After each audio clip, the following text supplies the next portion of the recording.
Welcome to Season 7 of True Blue Conversations with your host, Adam Bloom. Real talk with those who pledge to keep us safe with grit, sacrifice and determination. Let's get on with the show. This episode of True Blue Conversations is proudly brought to you by Loudon Private Wealth, the team trusted by professionals, veterans and families across Australia to build real long-term financial security. If you want to take control of your finances, protect your future and build real generational wealth, Loudon Private Wealth are the people you want in your corner. They don't do gimmicks, they don't do hype, just smart strategy and honest advice, coupled with real-world experience. Check out the links in the description to contact Warren and the team via loudonpw.com.au or 02 8313 0418. Now let's get back to the show.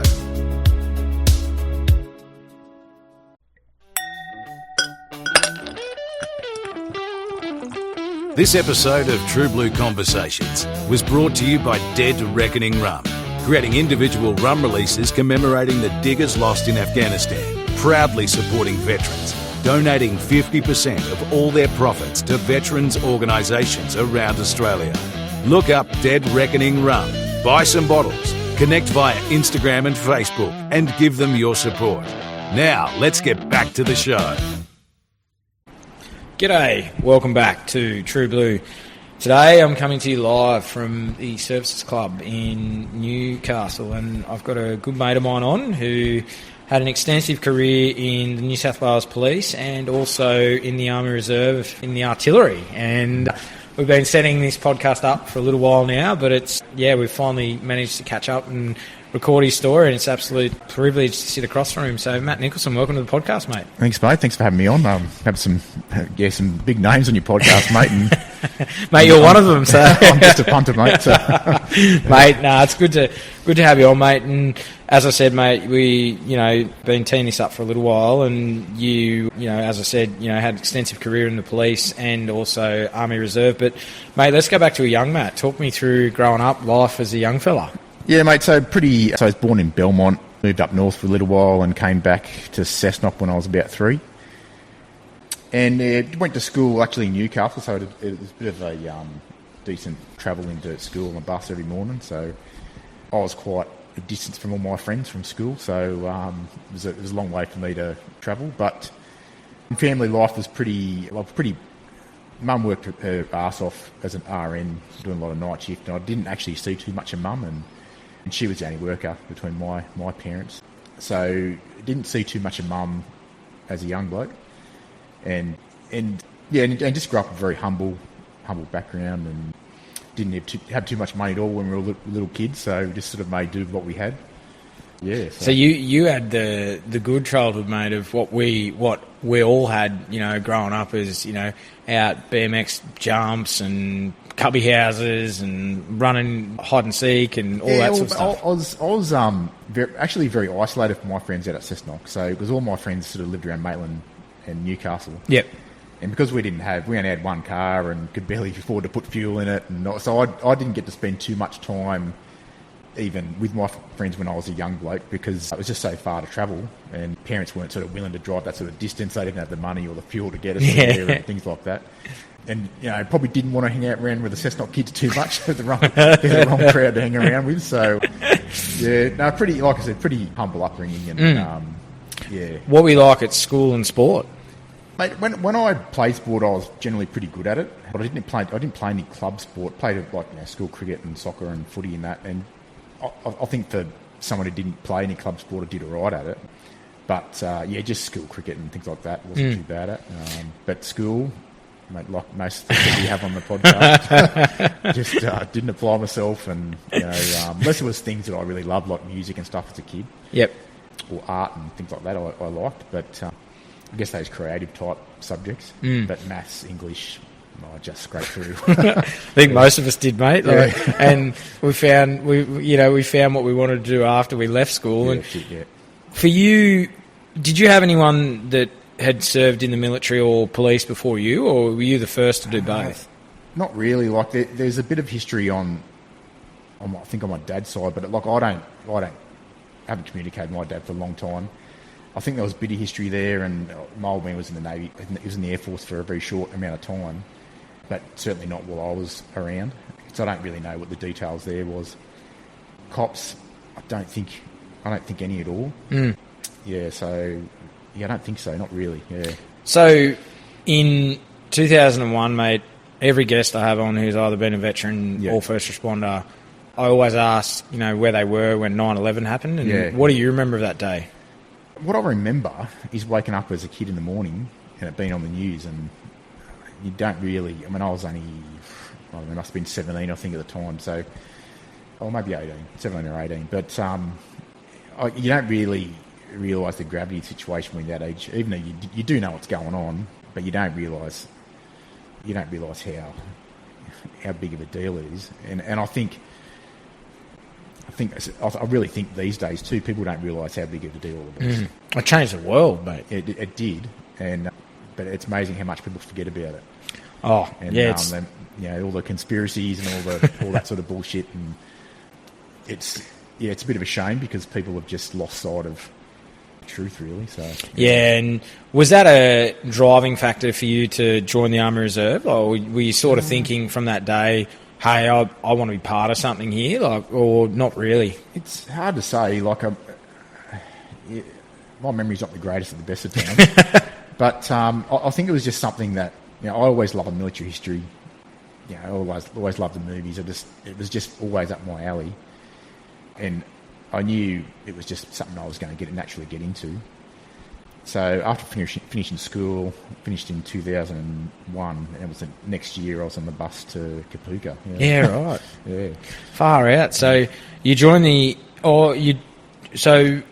Army Reserve in 2004, is that right? No, 2002. 2002. Yeah, so, mate, the internet's coming in new. Talk me through the process of joining up back in 2002. Did you ring 13-1901, or did you go into the recruiters? I think so. I don't remember. I think maybe I went to an information day at Adamstown, and it's hard. I can't remember how exactly I kicked it off, but I just remember the Army, the Edge. So I remember those ads too. Yeah. They were good ads back then. They were, mate.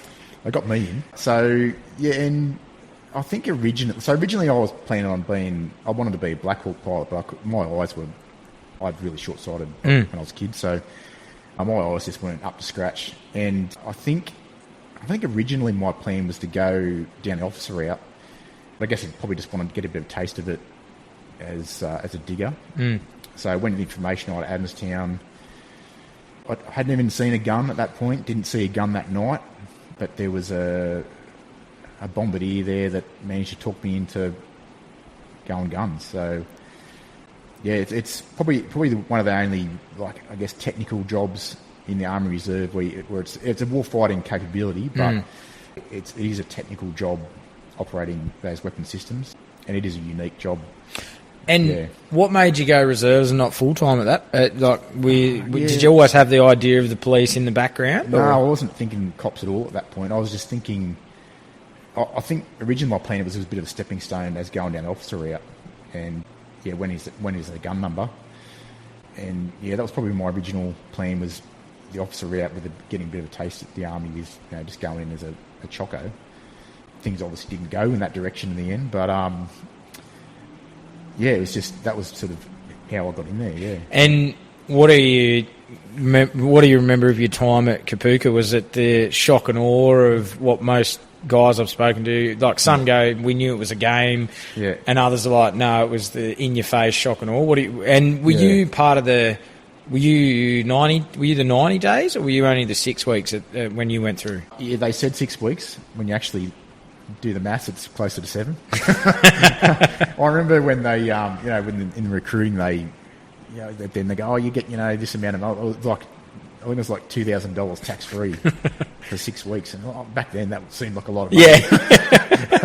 And, not now. No, so I think from memory, I think we went to Sydney, did our, you already done your medicals and everything, so that was already done.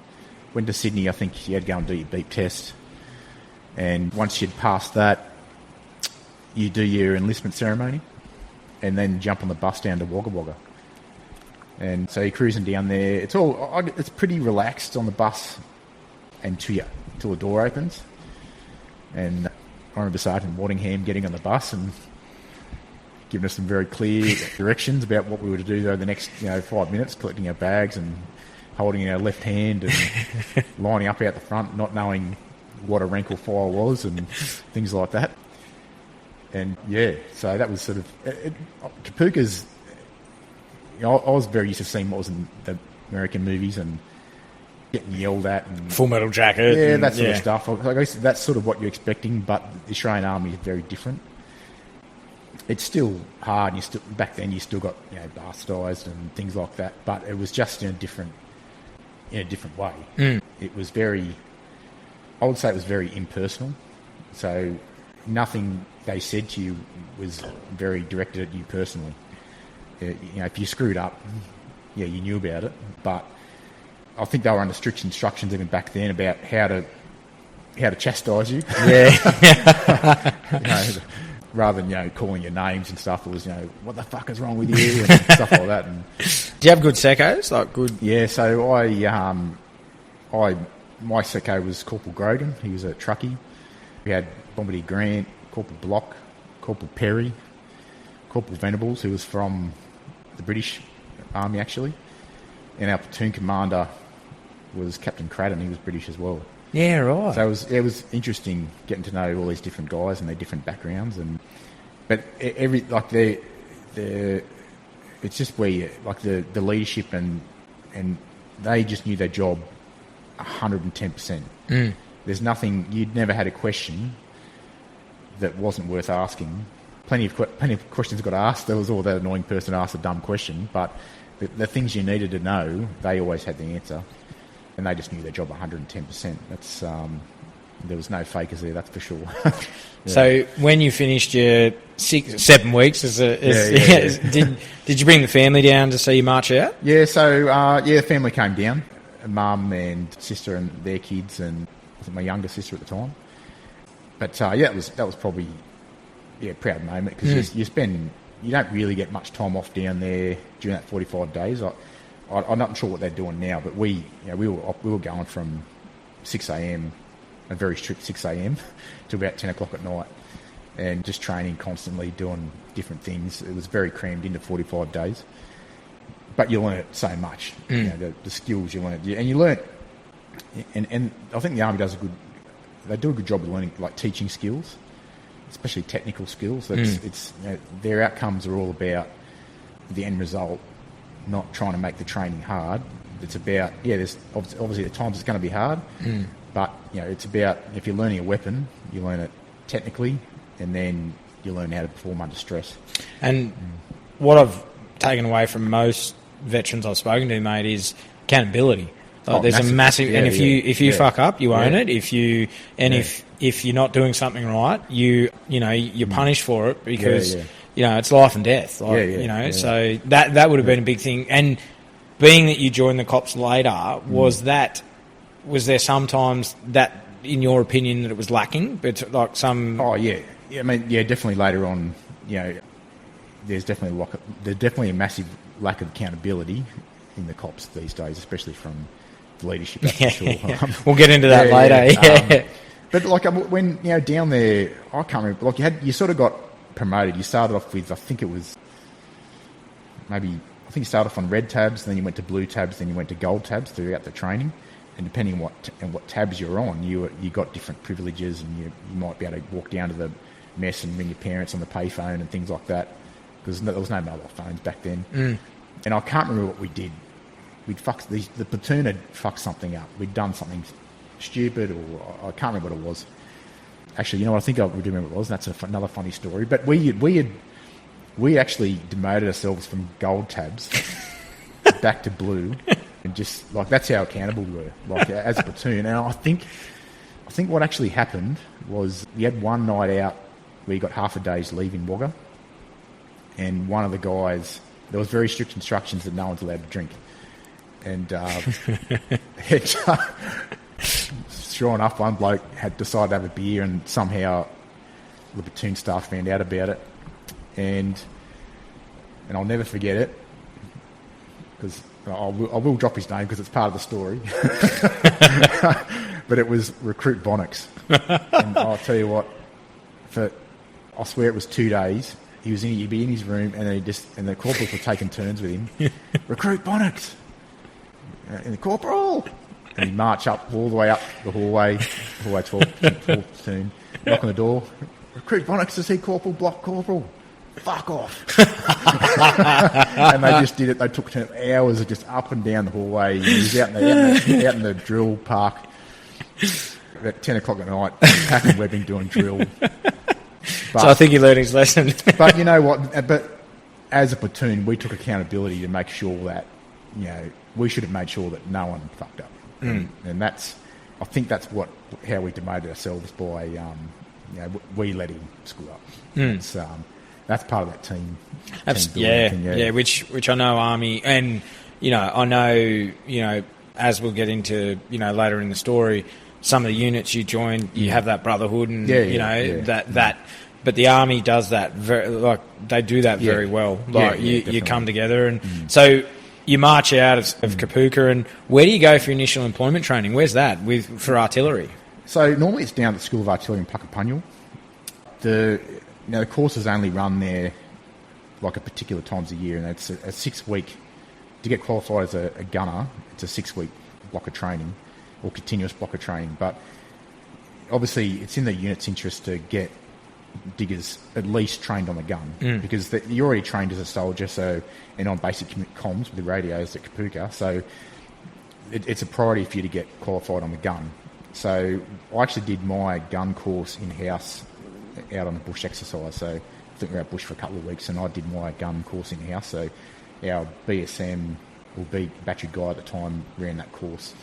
A few other guys in the unit who needed to get qualified. So I got qualified in the gun first, which is normally the last thing you get qualified on, just so I could operate the gun. And you learn every position on the gun except your 2IC, which is your gun number 7, and your detachment commander, which is your gun number 1.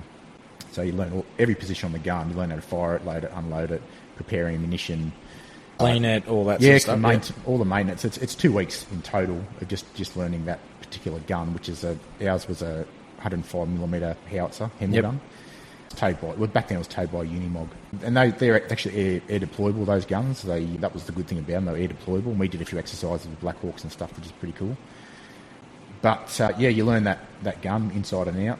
It's all sort of taught with drills, and you don't really need to understand the technical side of it. You're really just receiving numbers, elevations, bearings.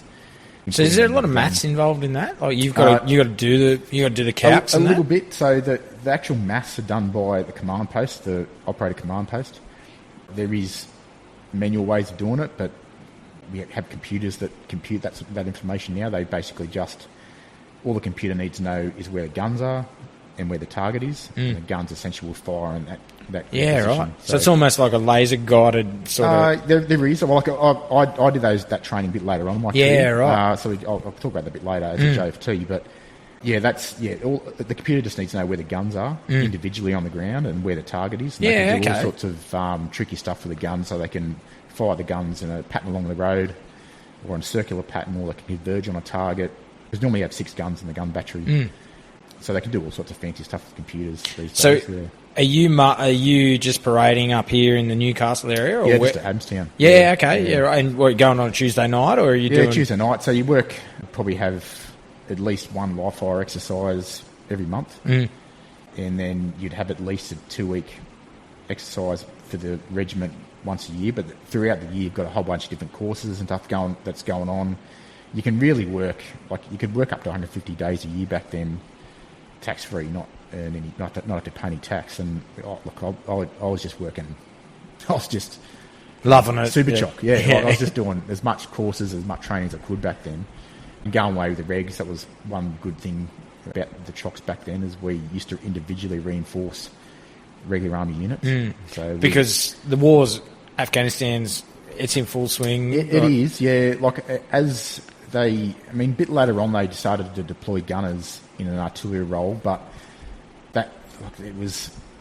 they were going to send guns overseas to Afghanistan, and then the Labor government got in, and look, it was just all they basically, after a while, they deleted that weapon system out of the Australian infantry, out of the infantry system, and they just had 155. So they lost a whole bunch of capability. The chock units basically died in the arse, but it's sort of typical. And was it a point there where you guys weren't getting paid? Like, that was that was a bit further down the track. We'll talk about that a little bit later. Yeah, that's wild, mate. That you weren't getting paid. Like, just doing the work, and so you're back here. So you're loving being a chock, and then what's happening? Because you don't join the cops for another couple of years. What are you just doing your reserve time, and what are you doing? Mostly just doing reserve days, and just like I said, spending as much time as I could. I was also doing a bit of security work a couple of days a week. Back then, originally, I was just working on the railways. Got a few arrests and got involved in a few different things. There's not really too much to tell with that. So it's just, I guess, you're still dealing with stuff. It was one night down at Newcastle. I was standing there on the side of the tracks and watched a drunk bloke fall off a bridge in front of me and crack his head on the railway. So I got to go and sort of hold his head together while the ambos dealt with him, and I don't know what happened with him in the end. He certainly wasn't in a good way when he left from the ambos. And got a few arrests, kids spray painting trains and a few biffs here and there. But I guess it was good for me later on because, I mean, dealing with that sort of stuff as a cop, I was already pretty much. It was just pretty. It wasn't a shock at all. So yeah.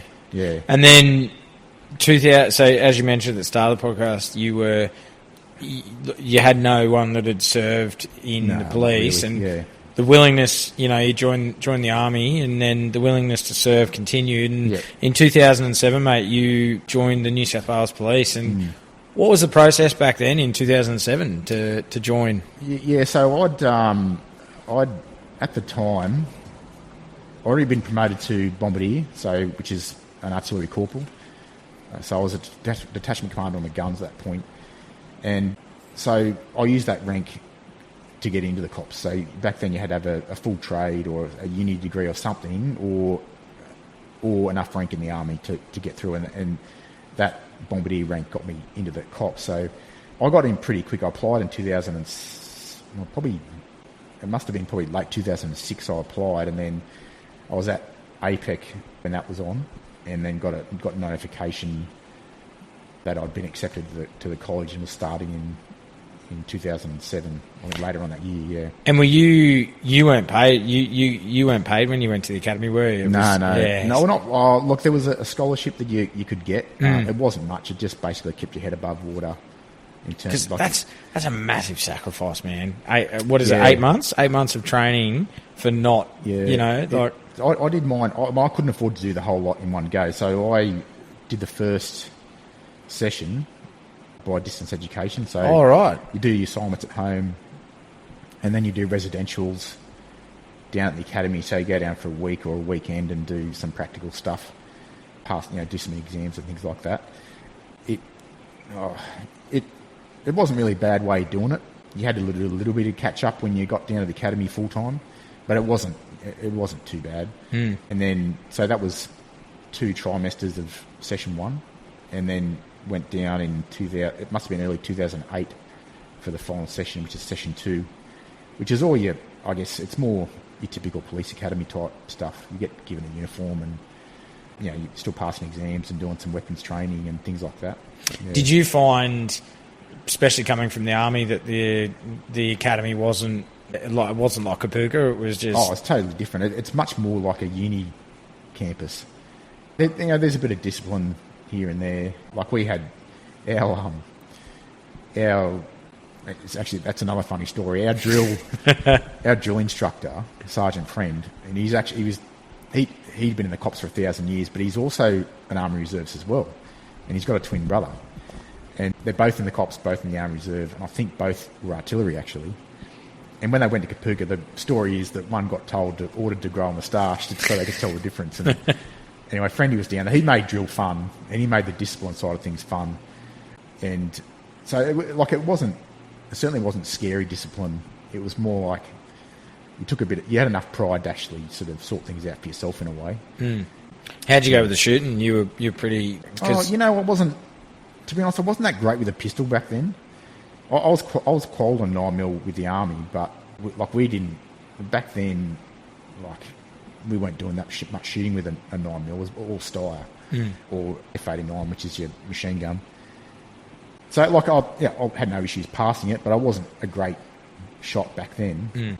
I'll work on that stuff later on in my career, but yeah, there was no issues with the really weapon stuff. I was just didn't excel. I was just got through with no issues really. Yeah. And the distance ed that to stay disciplined, mate, because I did uni for a little bit from distance ed. It's hard, man. But you got through it and you pass. So you pass out, mate, and you bring the family back down again for your pass out at the academy. Yeah. So I mean, the distance ed stuff was mate. I've always said when it comes to anything academic, please get degrees. I didn't excel at anything. Just got what I needed to get done. Yep.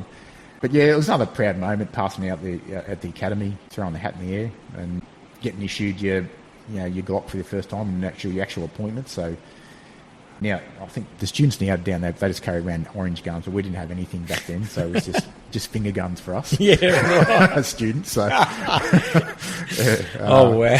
Yeah. So but it was a proud moment, and then. Once I marched out of there, it was off. Dropped my gun off at the Hills Police Station, Castle Hill. So, did you feel ready after you'd been to the academy to go out into the dangerous world of police? Did you feel that you had enough skill to get by to go into that world? Yeah, I think I did. But probably more to do with the lead up, the security stuff. Because I was working in a shopping centre too, so I already had experience with communicating with people and dealing with some basic crime and things like that. But then, the confidence from the army helped a lot. So for me, and I didn't find... And my FTO, she was quite confident in me. I noticed when I first started there, she was pretty much happy for me to let me go and just guide me through some of the more paperwork side of things that we didn't really go through in the academy. But I sort of took it to fish to water, really, yeah. And you mentioned that you went to the Hills. Did you have preferences, or were you just... So we had preferences. Obviously I wanted to get back up home up here, but I don't think anyone from my class got sent up here. I think I might have had maybe Maitland as my first preference, Lake Macquarie maybe, I can't remember exactly. Ku-ring-gai, the Hills, and maybe Eastwood. Yep. All sort of at least as north as I could get, and ended up getting posted to the Hills. Yeah. And are you commuting down? I drove. Yeah, wow. Drove all the way down, every shift and all the way back. So far out. I don't know how I did it, to be honest, but I was young and I was only 25 or something. So yeah, right. I didn't feel the fatigue like I would now. I'll be struggling now. Oh mate, sure. That's unfair. That's a fair commute. And when you get to the Hills, mate, it is. Because I've been out there, the Hills, and it's very upper. There's very, very wealthy people that live out in the Hills. Yeah. And was it busy? Were you busy when you got there? We were super flat out. So I did about a year in GDs, and just so many car crashes. Just no one can drive in Sydney, as you know. And it's just endless car crashes and people coming into the station and reporting fatal stop crashes, and fatal stop crashes are a lot of work to chase up, trying to find drivers and driving all over the countryside, trying to do formal demands of people's. It's very time consuming, and it was super busy, but it wasn't like household crime. It was, you had your fair share of domestics, but they were just, most of them were just shitty, arguing over kids, custody and things like that. I don't it was a few bad crashes. But nothing really sticks out in terms of major trauma or anything like that sort of stuff. It was the alcohol related crime was really bad there. We had the mean fiddler and a couple other back then the fiddler was just it was a war zone, like absolute war zone. It was, mate. Yeah, I remember it too. Like when I was 18, it was in the news all the time. There was bashings and there was glassing, and mate, it was wild. It was like if you went there, it was 100% guaranteed to have someone in custody. It was, but then, like, they're trying to investigate it when you've just got people punching on with everyone. It's so hard to actually put a brief before the court. They've done something wrong, but trying to actually get it in the form of something that the court's going to accept it is quite hard. But so a lot of those charges would get withdrawn in the end because it was just too much of a mess trying to work out who punched who first and things like that. And I spoke to these bikes to go past. Yeah. Maybe they're my mates. Just the fights there were crazy. Yeah, insane. And you mentioned your TO. How important is, when you first come out of the academy, how important are TOs? They make or break a career, don't they? Yeah, FTOs, sorry, field training officers. Yeah, I think it does make a big difference. Like, you normally have a few different FTOs, and you get which is good because you get a bit of a spectrum how to do different things. Different cops specialise or work better at other things than others. My first FTO was very good at her communication and things like that. And we worked pretty well because I was very much the rough and tumble type. If something went down, I'd be out of the car first and chasing down the road. But those jobs where it needed a good communicator, she was good at that sort of stuff. My other FTOs were all pretty experienced back then. I think I always had senior connies as my FTOs. Probably wouldn't get that now in Sydney. But I felt pretty comfortable in the job right from the get-go. For me, it was just learning the admin side of things. The street stuff was never really an issue for me. And do you remember your first death? And do you remember? And was there much support? And back then, or did did that get better as your career went on? As you gave, I honestly don't remember my first deceased. I was after the podcast with Maddie. I was trying to think of why I don't remember it, and I think it's because I've already seen a bit of trauma in the security industry. Because I remember my first arrest in the security industry and that bloke, whacking his head on falling off that bridge. Yeah. But I don't remember my first deceased or my first arrest. I just don't remember it. Yeah, right. I do remember my first big scuffle, but that was just a punter that had just hit his head, and we chased him down and had a wrestle with him. But he didn't actually do anything wrong. Yeah, but my first deceased, I don't remember it. Yeah. It obviously wasn't significant. It's funny that because most police that I have on, mate, can't remember it. Some do if it's a funny story but most go, they all just mould into one, really. You go to say it's just, it is just part and parcel of the job. But I don't remember really anything particularly traumatic at the Hills. I did a year doing general duties and then spent a year in the proactive team. What was that like? Was that good to get into that proactive side of things? It was all right. It wasn't so much of our work was like chasing up fingerprint hits and running dog operations. It wasn't the fingerprint stuff, DNA hits. It's pretty boring work because usually you just end up going to the jail and interviewing someone in custody who's already in custody and just charge them while they're at the jail, or you drive to Mount Druitt, Blacktown, and go and grab one of the locals there whose prints have popped up. But it wasn't really that exciting. And then when we were off the leash and could do some proactivity, there wasn't, our crooks weren't really that bad. We had one or two of them that were causing a bit of havoc, but it wasn't like some of those more shit suburbs where you can just get into it and just rip in and have fun. Yeah. It's a different demographic out there, out the hills, there, as you say, it's not your housing commission, it's upper class, different style of living out in the hills. It is, yeah. One thing I do remember is my first pursuit, and it couldn't have been thrown any more into the deep water, but I think I was actually working, was it GDs or proactive? I can't remember. But I remember we were on the way to this break and enter in progress, and there was a bit of discussion about the cars involved and that there was more than one involved, and it was coming out of Kellyville, and we see 3 of these high-performance cars coming out of Kellyville. We're on here. So, and I've never called a pursuit, never been in one. And my FTO, well, I don't know exactly my FTO at that stage, but the bloke was definitely senior to me, and he's still a good mate of mine now. And well, anyway, we're chasing 3 cars down Windsor Road. And I'm just going. One's on the wrong side of the road, 2 are on the right side of the road. One's going left, one's going right. And I don't even know. I'm like, I don't know what. Like, nothing to say on the radio. I'm just going. I don't know what to say. And he's just, give me that fucking radio.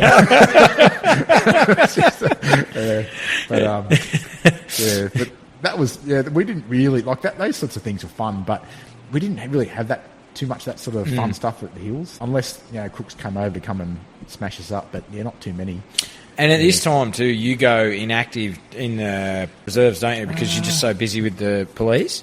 No, it wasn't for a bit later. I think it wasn't until about maybe 2000. Oh no, maybe about 2011. I think I went inactive. Yep. They were losing the guns, and it was getting a bit much doing both at the time. Commuting back and forth to Sydney and doing the chocks, and I was having a lot of fun with the cops. It was fun.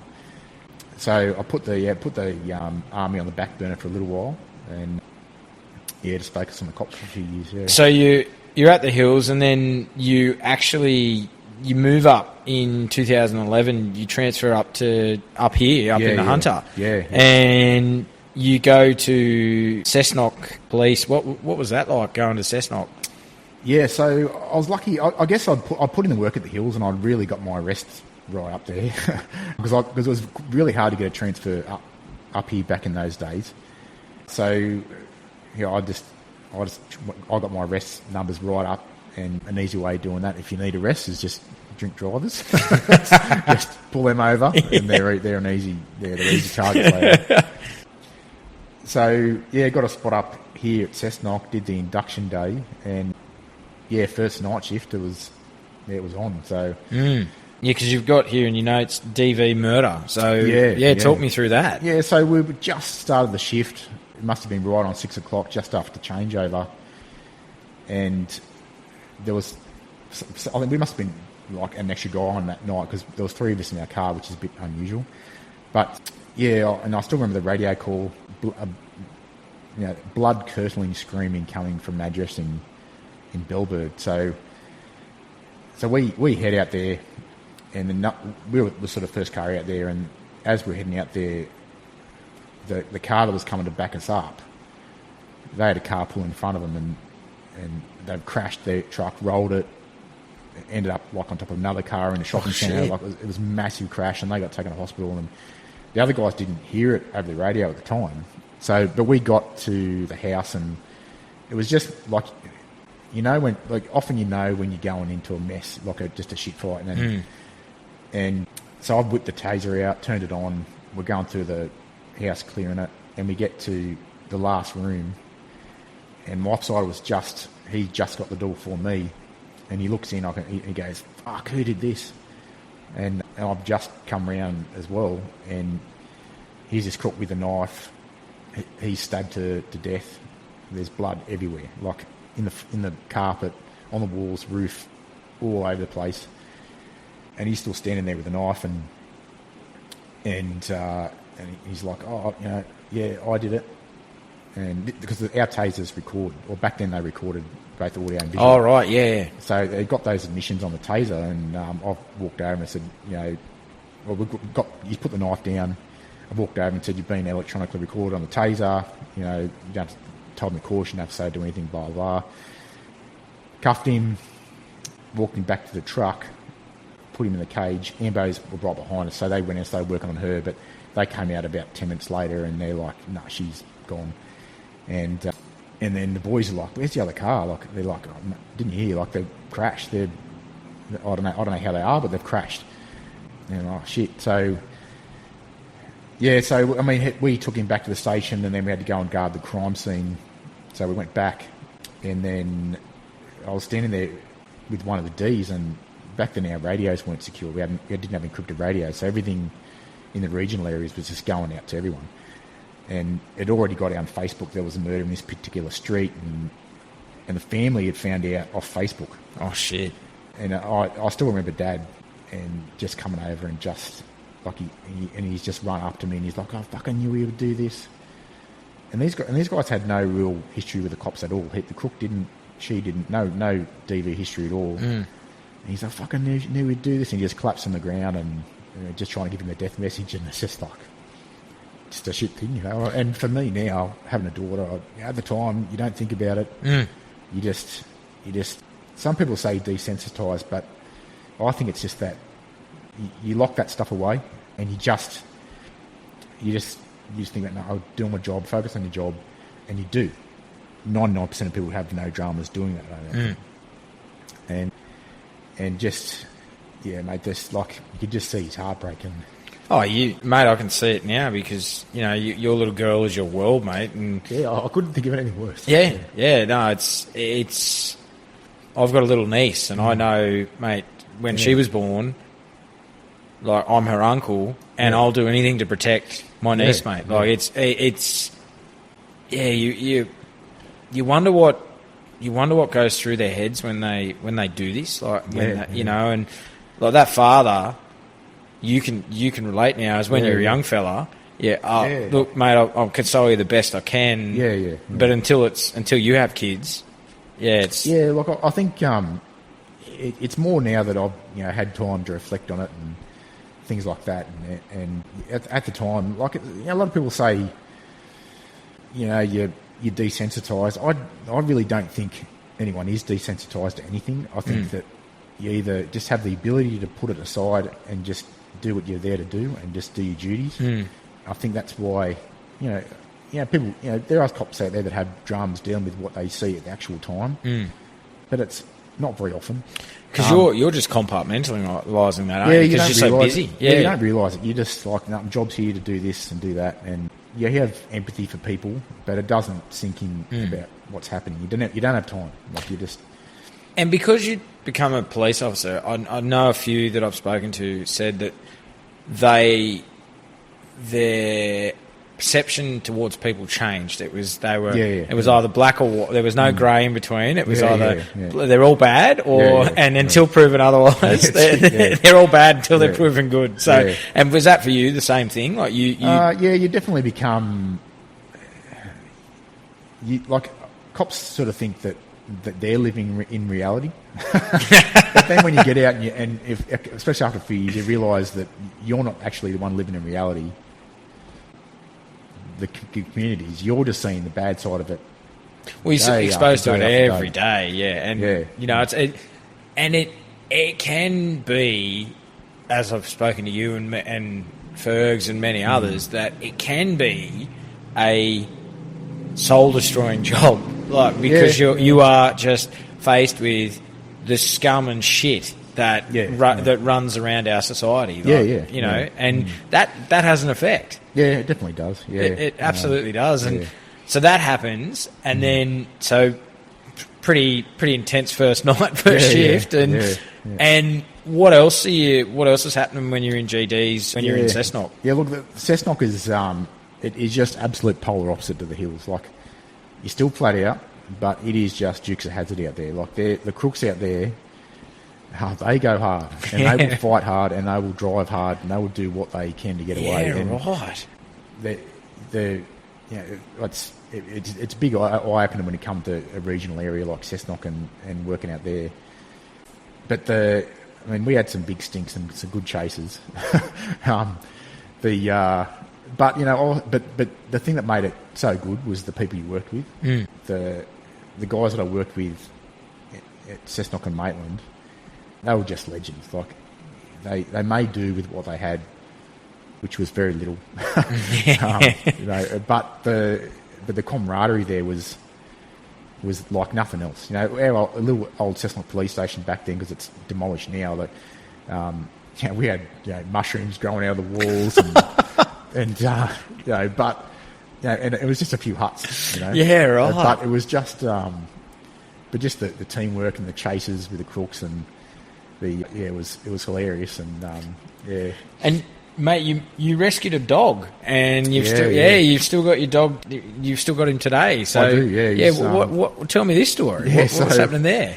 Well, one night I was with a probationer, and we get called to this aggressive dog terrorising Cessnock, and it was out the go in the stadium, and we go out there, and we're thinking,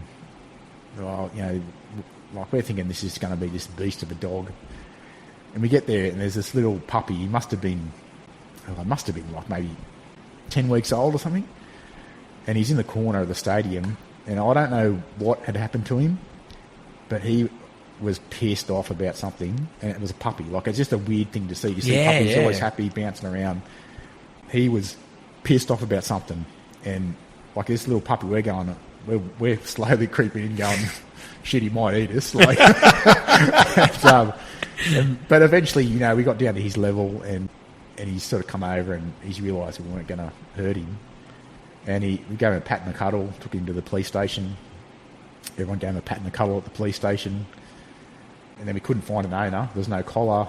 And it was like late at night, so we couldn't contact the rangers for a microchip or anything. So took him to the RSPCA cages over at Rutherford when they used to be there, and just dropped him in there and just left the details on a card. And then about a week later, I rang up the next day, and I just liked him. He was just a little cute. Yeah, once he was happy, because he was angry at the time. He's just a cute little sort of shepherd. I think he's Shepherd Cross Ridgeback is what he is, I think. Yeah. And went back there, RSPCA the next day, and I said, look, if no one claims him, I'll take him. So, yeah, they rang me about a week later and said, look, no one's come and got him. We've desexed him, we've vaxxed him. He's all yours if you want him. So, went back there, bought him for $450, and took him home, and he's still at home guarding the house now. He's 13 years old. And, yeah, right. Yeah. And his temperament now is a great dog. Oh, when he was a pup, it was like you go into the yard and it was like a nuclear holocaust. Like, there was just shit everywhere. Like he was like a typical shepherd puppy, like just so active, and so much energy. But he's still a good guard dog. Yeah. He'll still catch birds. When I'd taken him camping one time, he's very. Like he brought back a kangaroo one day for me. Oh, wow. Mate, like, you can't do that. Like he's, you know, he still caught a cat last year. Like,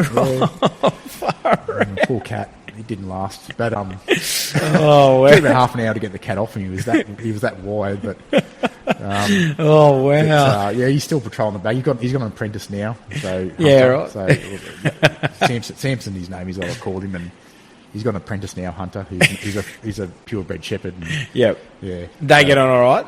They're absolute besties. Yeah, really nice. Good. Yeah. It's a good story, mate. To you know, creeping in for a puppy that is going to eat us. But he's so gentle with with Molly, her daughter. Yep. And he's just an absolute beautiful dog. He's so loyal. Yeah. He just patrols the backyard and keeps the households away. So. And mate, in this time, you're actually moved from Cessnock to Maitland. Why did they move you to Maitland Station? Yeah, so they just had team reshuffle. So back then Maitland and Cessnock were part of the same command, and but they just went for the reshuffling period, and I was happy to go to Maitland just for a bit of a change. And is it the same sort of crime, or is it a bit different, Maitland and Cessnock? It's similar sort of crime, I guess, but you're probably not. It's not Dukes of Hazzard style like it was at Cessnock, but just you had.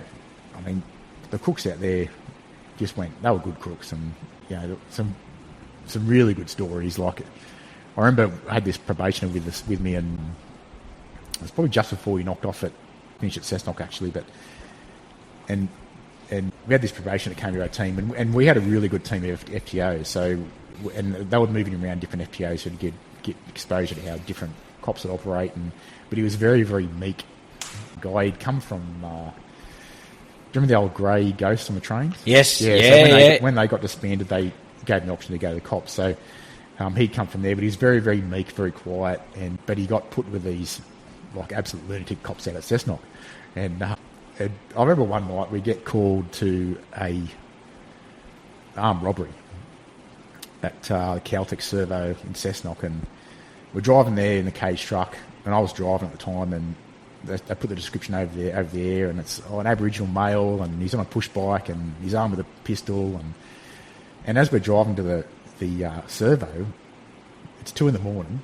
Sure enough, Here comes a bloke on a push bike back in our direction. Like, that's got to be him. So I turn on him, and we're chasing him for a few corners. We're on the loudspeaker, get off the bike, and he's giving us the finger and keeps riding off. And I was thinking, I'm driving, but I can catch this bloke on foot. And anyway, I said to the probationer, "Is he ready?" I said, "Are you ready?" He's like, "What do you mean?" I said, "Grab the wheel." So I'd slowed the truck down enough that he could slide in the driver's seat. And I've slowed the truck down, and as I'm opening the door, he goes, "Take this." And he throws me the long baton. And the truck's still sort of moving. I jump out of the driver's seat. He climbs into the driver's seat from the passenger seat. I go, because I start trying to run. Truck's still, and I just go arse over, just smack on the ground. I'm up, running, trying to chase this bloke on the bike. And he's on a bike, so now he's getting away from me. And I just thought, maybe I can get the baton in his spokes, and I hurl the baton. Doesn't come within 10 metres of him, hit some fence. So I'm chasing him down the road. I'm running out of puff. He comes to me offside. He's in the driver's seat now. He's chasing him down the road in the truck. I'm trying to catch back up. He knocks him off the bike with the door. And anyway, I've sort of caught up by this stage, and I'm coming in elbow first, and the crook's like, "Well, I'm done." I was like, "No, you're not."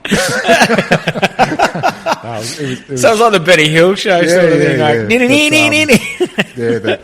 Anyway, we get him, we get the crook, get the gun. He's got there's coins everywhere, all over the ground. The supervisor rocks up, and we're offside, and we're high-fiving, and he's just like, "What on earth is going on?" And no, it was funny.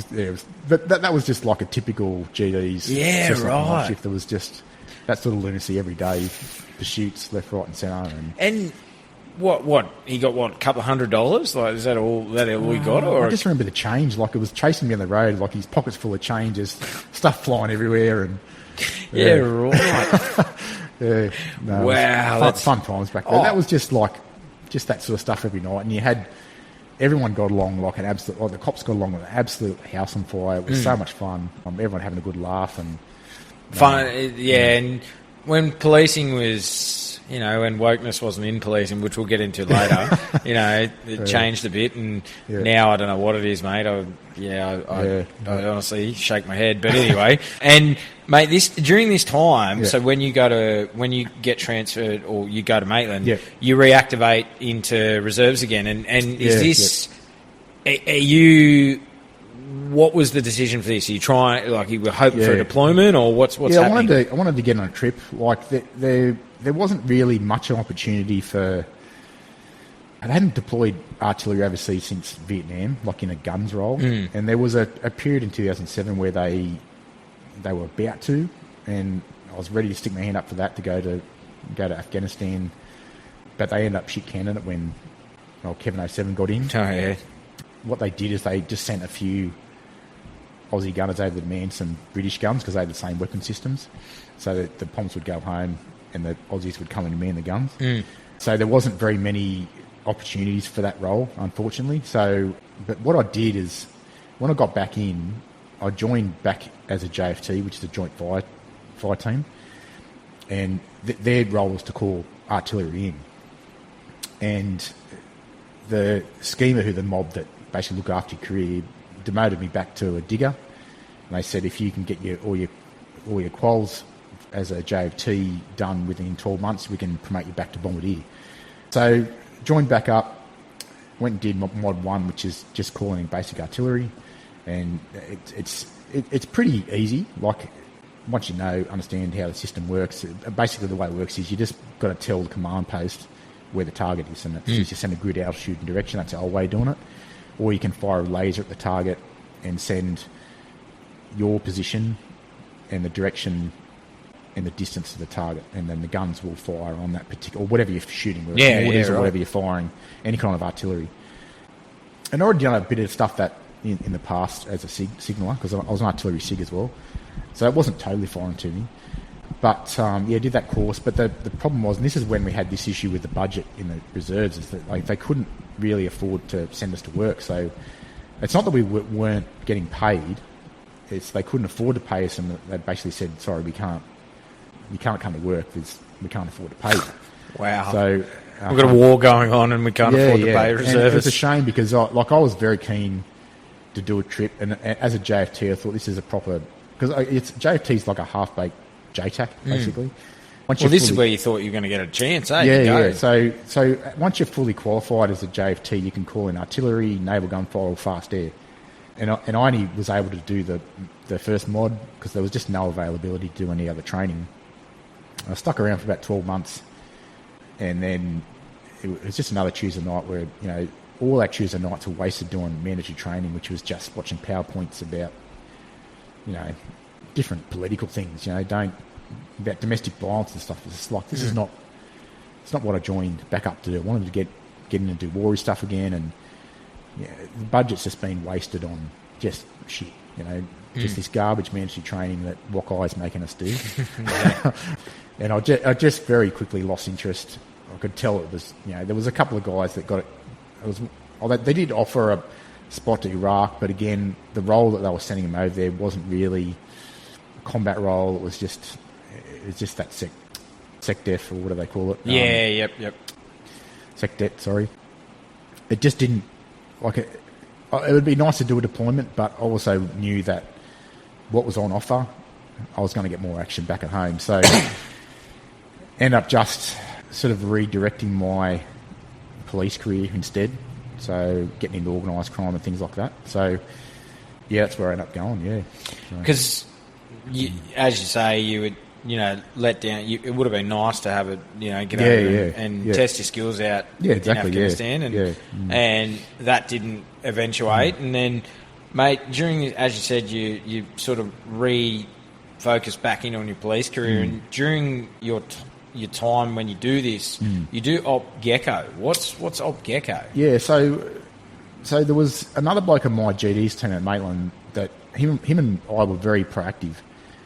And throughout my career, I was always very focused on crime rather than, you know, I'd always go and I'd try and get the proactive lockup rather than get stuck with DV, or it was just how every station's got those sort of cops, just those more proactive cops, and they tend to get involved in more crime and get those bigger lockups. And myself and the offsider got put on this Operation Gecko, and I'm pretty sure it was just him and I in the command that was doing it. But probably, I think it was maybe 2 of the 4 shifts of block were doing Op Gecko, and they basically just let us off the leash and just said, look, just go and do what you do. There was no real particular targets. It was just go and rip in and try and do something about the crime.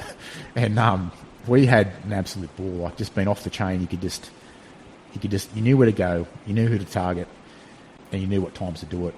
And so, are you playing clothes in a marked car or unmarked car? Sometimes. What we like to do is be in an unmarked car uniform, because we both didn't find playing clothes particularly practical, especially when it came to getting into scuffles and foot pursuits, because it's not very easy to carry your weapons and stuff with as plain clothes. So we were vested up and stuff like that. It's more practical in uniform, and plus, as soon as you get out of the car, the crooks, you know, you just have more presence about you.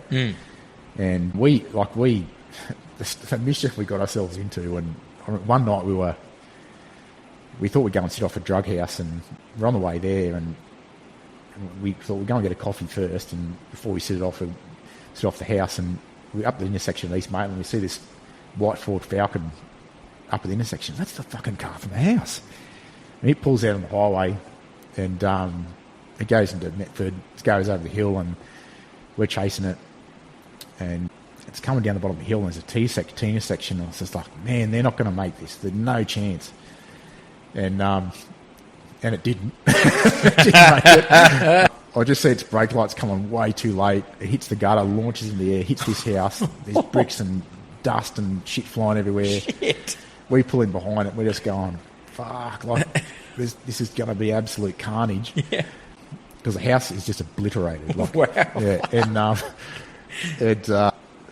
the driver's door opens up. This little girl goes run off down the street. An offsider goes after her. I went to the car. There's no one else in the car. Start crawling through the house. There's brick hits me in the head as I'm going through the house, and the house was empty. Thank God. Lucky, far out. And because they were away on holidays, And nice present to come home to. Oh, by the way, your house is destroyed. And welcome home. yeah, so the house was empty.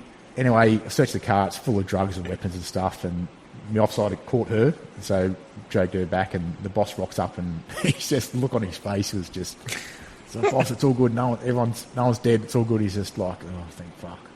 Yeah. And, no critical incident there. And mate, it was like a week later. We're working together again, and we search these crooks in Rutherford, and we find during the search we find these homemade road spikes they've had in the car, but we didn't really have anything else on them. And we let them go, and we're following them out to Lochinvar. And you're familiar with Lochinvar? No, I don't know. Yeah, no. well, it's just the main drag on New England Highway out past Maitland, and we're following them at a big distance just to see what they get up to. And as we're following out, there's this speed camera in Lochinvar, and this other car, this Audi, comes flying past us like absolute like warp speed, like 200 k's an hour. Far out. And we're like, fuck, like they did not give a fuck about that speed camera. So we turn on it, and I got little Camry absolutely wound up. It's absolutely pinging at like 215, and this Audi is still disappearing into the along the highway. Anyway, he turns into Rutherford, and left, right, and then at this stage, I'm catching back up to him in the turns, and same thing, T intersection. It doesn't see the T intersection until it's like bang, crashes through the fence, hits this business, gets like crashes into this Connex. You get stuck, hooked up on something. So we get out of the car, we start moving, cover movement toward the car because he's still trying to get away. And he gets loose and starts driving back at us.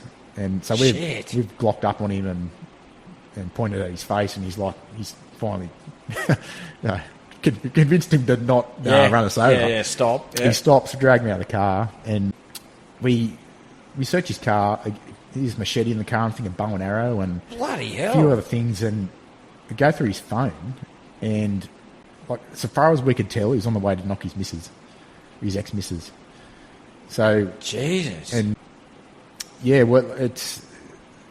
just the text message on the phone sort of indicated that, and so whether he would have that night, I don't know.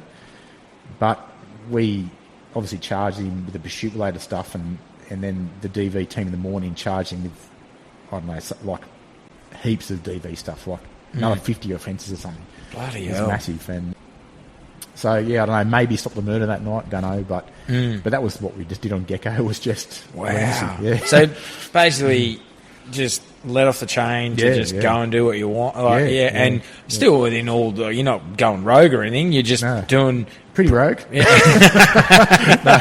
No, it was good fun, but yeah, there was we didn't have any real, you'll go and do this type or taskings. It was just go and do what you do. Find and sniff it out and be proactive, not reactive to crime. Actually go out and, so that'd have been cool, man. So how long did Op Gecko go for? Maybe 6 months or so. Yeah, okay. Yeah. And then this is in the period as well where in 2015 you arrest and charge a rebel sergeant of arms for extortion on an elderly man. And that triggered your interest to go down into the gang side of things. What talk me through this? What did he do? So the rebels in the Newcastle chapter had their MO was basically to go and stand over. Generally, it was usually drug dealers. So they would run in on a drug dealer, rip him for drugs and money, and obviously the drug dealers don't report it to us. So that was their way of getting a profit out of what they were doing. And but they were getting very, very bold. And it turned out to be quite a bizarre link to this old bloke, but because the old bloke had nothing to do with anything. Like, he was just a punter.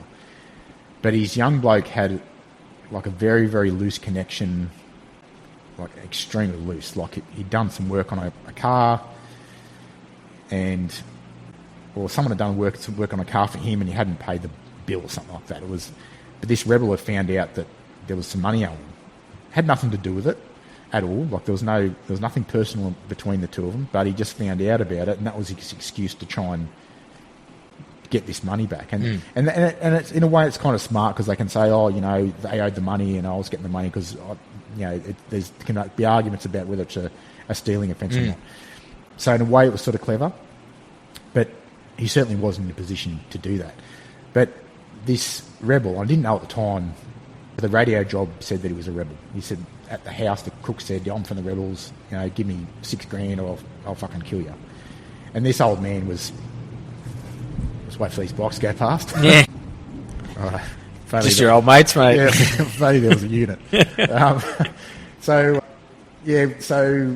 we go to the house, and this old man is absolutely shitting bricks. He's basically having a heart attack in front of me. I called the ambos for him, and he doesn't know what this is about. He's just had some big rebel sergeant at arms rock up his house and demand $6,000 or something, or he's going to kill him. And anyway, so get the details at the time, go back to the station, start looking into it, and I speak to the owner of this car that was involved, and I get him to come in, and he's an ex-army. I had one of the Ds with me at the time, and we chat to him, and the DOs, we just looked at each other, this isn't the right dude. We can tell when someone's lying. This bloke's got nothing to do with it. He's just sort of on the perimeter of this job, but we could tell he had no involvement whatsoever. Anyway, we looked into it a bit longer, a bit further, and get a bit of information. It leads back to this rebel sergeant at arms, and anyway, get enough to go and lock him up. So I go around to his house, throw him in the truck, and take him back. And he thought he was smart, but he wasn't. And basically, this is a good thing about body-worn cameras: you can collect some good evidence. And we took him out of the truck and had the body-worn on, and he just mentioned something about being there. He basically put himself at the house, and then claimed that he didn't make any threats. And later on, his claim was that he didn't say he was from the rebels. But the thing was, how could the victim know if he's told the radio operator that he's from the rebels? So anyway, he got convicted of extortion, and later on down the track, he turned out to be one of my big targets, and I just kept going after him. And there was a few times where he was just basically the schoolyard bully of Maitland, basically, and locked him up for bashing a disabled dude, locked him up for threatening a school teacher. And later on down the track, when I was at Raptor, I came back and did a search of his house and locked him up for a whole bunch of different weapons offences and stuff like that. So it's a real piece of shit. Oh, massive grub. Yeah. How long did he end up getting? When you? Well, it's the thing that he didn't do any time for any of those lockups. Oh, bullshit! Yeah, this is the ridiculous system. So, and these are serious offences. Yeah, 100%. Not minor offences. It wasn't until he bashed one of the GDs at Maitland that actually got thrown in the bin and put in jail. So, it's a crazy system. And that for me. And, mate, you're a police officer, you're on the ground, you did 19 years. Yeah. That must... Because I'm frustrated. You're doing the work, you're doing great jobs to help and protect, this elderly man. Yeah. And then he bashes friggin', a disabled person. Yeah. And it's only finally that then he gets a friggin'... he hits a general duties copper and gets put in jail. Mate... What is it with the bloody justice system? They just live fantasy. What the hell? And I remember, so the second time I arrested him was when he bashed that disabled dude at the pub. I've gone to the front door, and I forget why he didn't immediately come out, but he wasn't coming out of the house straight away. I didn't give him that much time. But for whatever reason, he was retreating back to the house, and I ripped his front door off and dragged him out of the house. And then charged him, and then it was only about a month or so later, someone else had another offence on him in relation to the school teacher. Exactly the same thing had happened, where he treated back in the house again. I ripped his front door off and dragged him out. I wish I had the footage because it's hilarious. But anyway, we go to the hearing, and the magistrate was only hearing the first matter, and the magistrate's having a go at me for ripping his front door off and dragging him out of the house. You're joking. And he's, you only gave him a certain amount of time before your forced entry. And I know my powers. I didn't do anything wrong. And I wasn't criticised officially about anything or had any complaint. There was no issue with me. It was perfectly within my lawful duties to do that. The magistrate was having a go at me, saying, "Oh, you only gave him a certain amount of time, and you could have let him walk out of the house." And I was just like, "Well, no. I know as a weapons trainer that is an operational hazard. You let someone retreat back into the house. That's problem." But these magistrates they live in a fantasy. So, but I already done it to him again. So I'm thinking, "Oh, Your Honour, this isn't the last time I did this, by the way." But he was a good target though. Like he's most bikies are pretty switched on. This guy was dumb. He just too overconfident. Got away with it too much. That would have pissed you off. That he's targeting an elderly man, and then you're seeing it progress to assaulting the disabled guy. Yeah. Like, come on, and. In his eyes, he's thinking, I'm all big and mighty. Yeah, mate, you're beating up a disabled person. You're a piece of shit. Yeah, exactly. And is he still in jail or is he out now? I don't know. I mean, no idea. I haven't. Yeah, I know he got towed up by another gang a couple of years after that. I'm pretty sure he's out of the gang. I think he got kicked out of the rebels eventually because he was just being too much heat on him.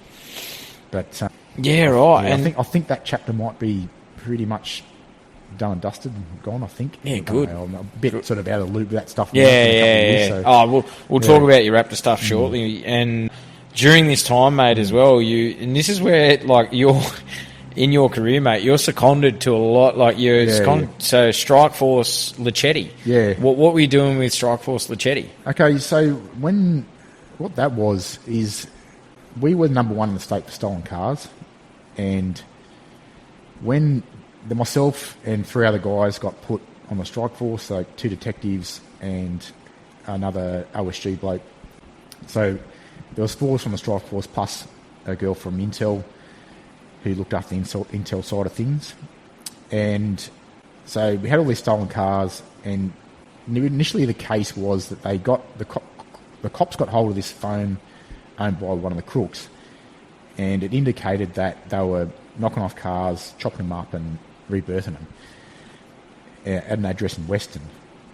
So we started working on those crooks, and we knew them quite well, and every night we were all over them like a rash, and night after night, like we'd knocking on the doors, harassing the absolute fuck out of them, and it was very evident to us that they were not active. Like they definitely weren't. Couldn't physically do it, and because we were that busy with them. So, but one night we were coming back from Cessnock, and we get into another chase. We had 2 separate cars, and this car comes out in front of us, and he sees the 2 unmarked cars because the crooks know. Darts off on the side street, so we're going through Cessnock, left, right, lights on, chase the crooks into the bush, and then Winnie, the dog handler, starts tracking them, gets 2 of them that night, and we lock up another one the next week. And then, but on the way back, when I get back to Maitland, it's like 8 o'clock in the morning, like I think we did like a 22-hour shift or something. Yeah, right. So I get back to Maitland, and I said to the Intel girl, I said, like, there's, like, how'd it go last night with stolen cars? Because, like, we were all over this crooks like a rash. There's no way they knocked off a car last night. No chance. She goes, we had 12 cars knocked off. Bloody hell. What the hell? And she goes, they're all Nissan Patrols, like pretty much all Nissan Patrols, all 4-wheel drives. So we thought, well, obviously we aren't targeting the right people. We've been sent in the wrong direction with this investigation. So what we did is we thought what we're going to do is going to stop every Nissan Patrol until something happens. And one night we skulk around Cessnock, and this old GQ Patrol pops out in front of us, and just an absolute shit box of a car. Pull it over. They didn't take off from us that night, but they fall out of the car. There's ice pipes rolling everywhere. Oh, Jesus. They're just an absolute mess. And their dad happened to be, like, it was pretty much right at the front of the house where we stopped them. Dad comes out and he's like, these kids, I'm so sick of them. Like, they're just doing this, they're doing that. And we're on here. Like, these are the crooks. Do some checks, and they are massively linked in. Like, they weren't, I don't know if they just recently moved to Cessnock, I can't remember, but they were really well known to Lake Macquarie Police, and they were bad crooks, like involved in shootings, Shit. Basically what it was a low-level organised crime syndicate knocking off 4 drives and then selling parts and stuff. So they'd get a text message saying, it's a 4 drive here, go and get it, and they'll get stripped for parts and then put it, sell it second hand and things like that. And they were linked in with the Nomads, OMCG, and some other real bad fuckers around Leighton Quarry. And like proper bad. Like there's not only are they involved in organised crime, they will shoot at police. Like they're bad crooks. Jesus. Yeah. And right.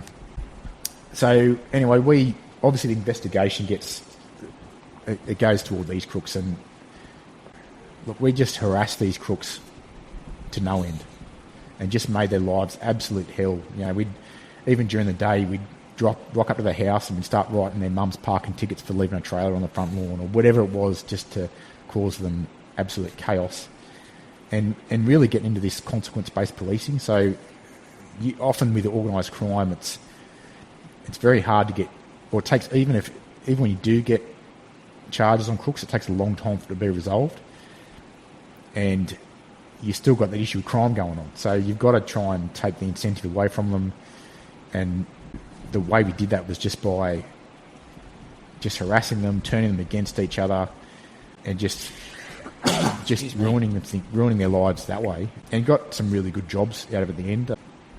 We ended up tracking this mob down to a unlicensed motor mechanic, and the state crime motor squad was quite interested in what we were getting up to up here, so they came up and they gave us a hand and they said, look, you're doing a great job, but there's also this all the stuff you can do, and we'll take you through it. So they gave us a whole bunch of training, and they came out with us with certain jobs. They didn't try to take over. They were really good.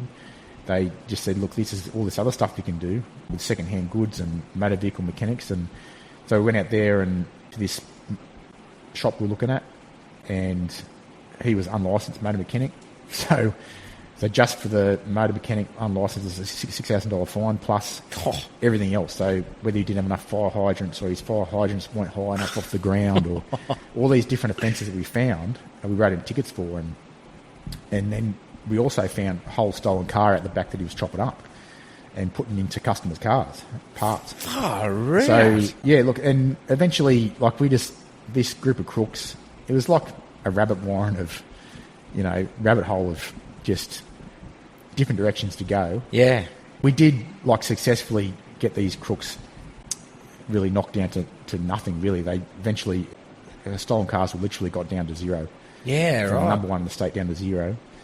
So rewarding work because you could see the results. It really was. Yeah, it was one of those things you could really sink your teeth into, see the work you were doing. We ended up getting the strike force. This is during the re-engineering, so the strike force kind of got sent to region to work on in some region stuff as well. So we were kind of getting pulled from pillar to post working on region stuff, but it turned out the region stuff turned out the same crooks. Oh, right. So it worked out all right, so we could still stick to our goal, but with just different staff. So we kept cracking on with that, and at the same time, Strike Force Batterson was yeah, you got seconded to that too. Yeah, so so this is Lachetti joined Batterson. Oh, right. And Batterson, our side was like a volume crime side of things. Yep. Whereas the bikie side, the Batterson was what turned out to be Raptor North down the track. So one side of the office was working on bikies, our side was working on volume crime, but they were also a little bit interlinked. So, and then eventually, after that, sent to Raptor North when that started. So, for the listener, because I've had Deb Wallace on, who was Strike Force Raptor. Yep. She was in charge, Yep. and I've had her on previous. Go back and listen to Deb's podcast. Yep.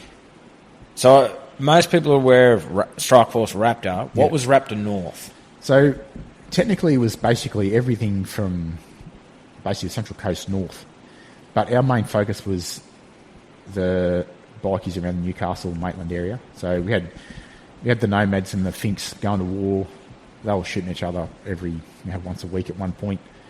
And we also had the Glads who were making a bit of a pest of themselves. And back then, Rebels were just, there was a few of them causing some serious issues as well.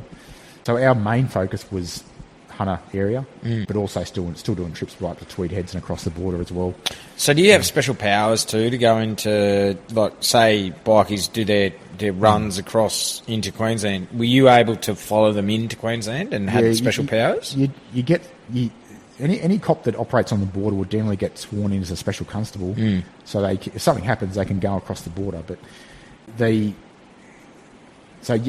special powers, not special, but they're just the same powers as the Queensland Police. Yeah, right. So it's just like a one-day course. They just give you a crash course in the legislation. Legislation's generally the same, but obviously their systems and their computers and how they write tickets are all totally different. So I'm not familiar with that sort of stuff, so you just let them do the paperwork side.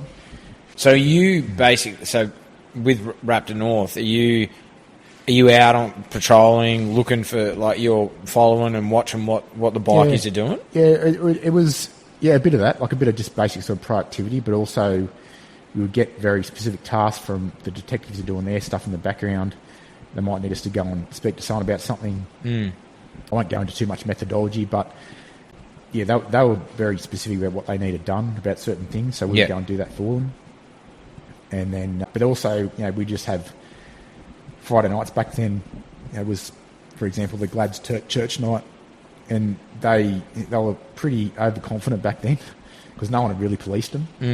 And one of the boys got into a chase with 3 bikes, and obviously they speed off in different directions, but they got the regos, and one of them crashed, and they got him, and then we had the rego, so we went back to his home address, and we basically hid in the shadows and waited for him to get home, and he comes running down the street, still wearing his colours. He obviously dumped his bike down the street somewhere, and so he runs in through the front door, and we come charging behind him. And he looks back, and he's got us coming after behind him, and he runs up the stairs and jumps off the balcony.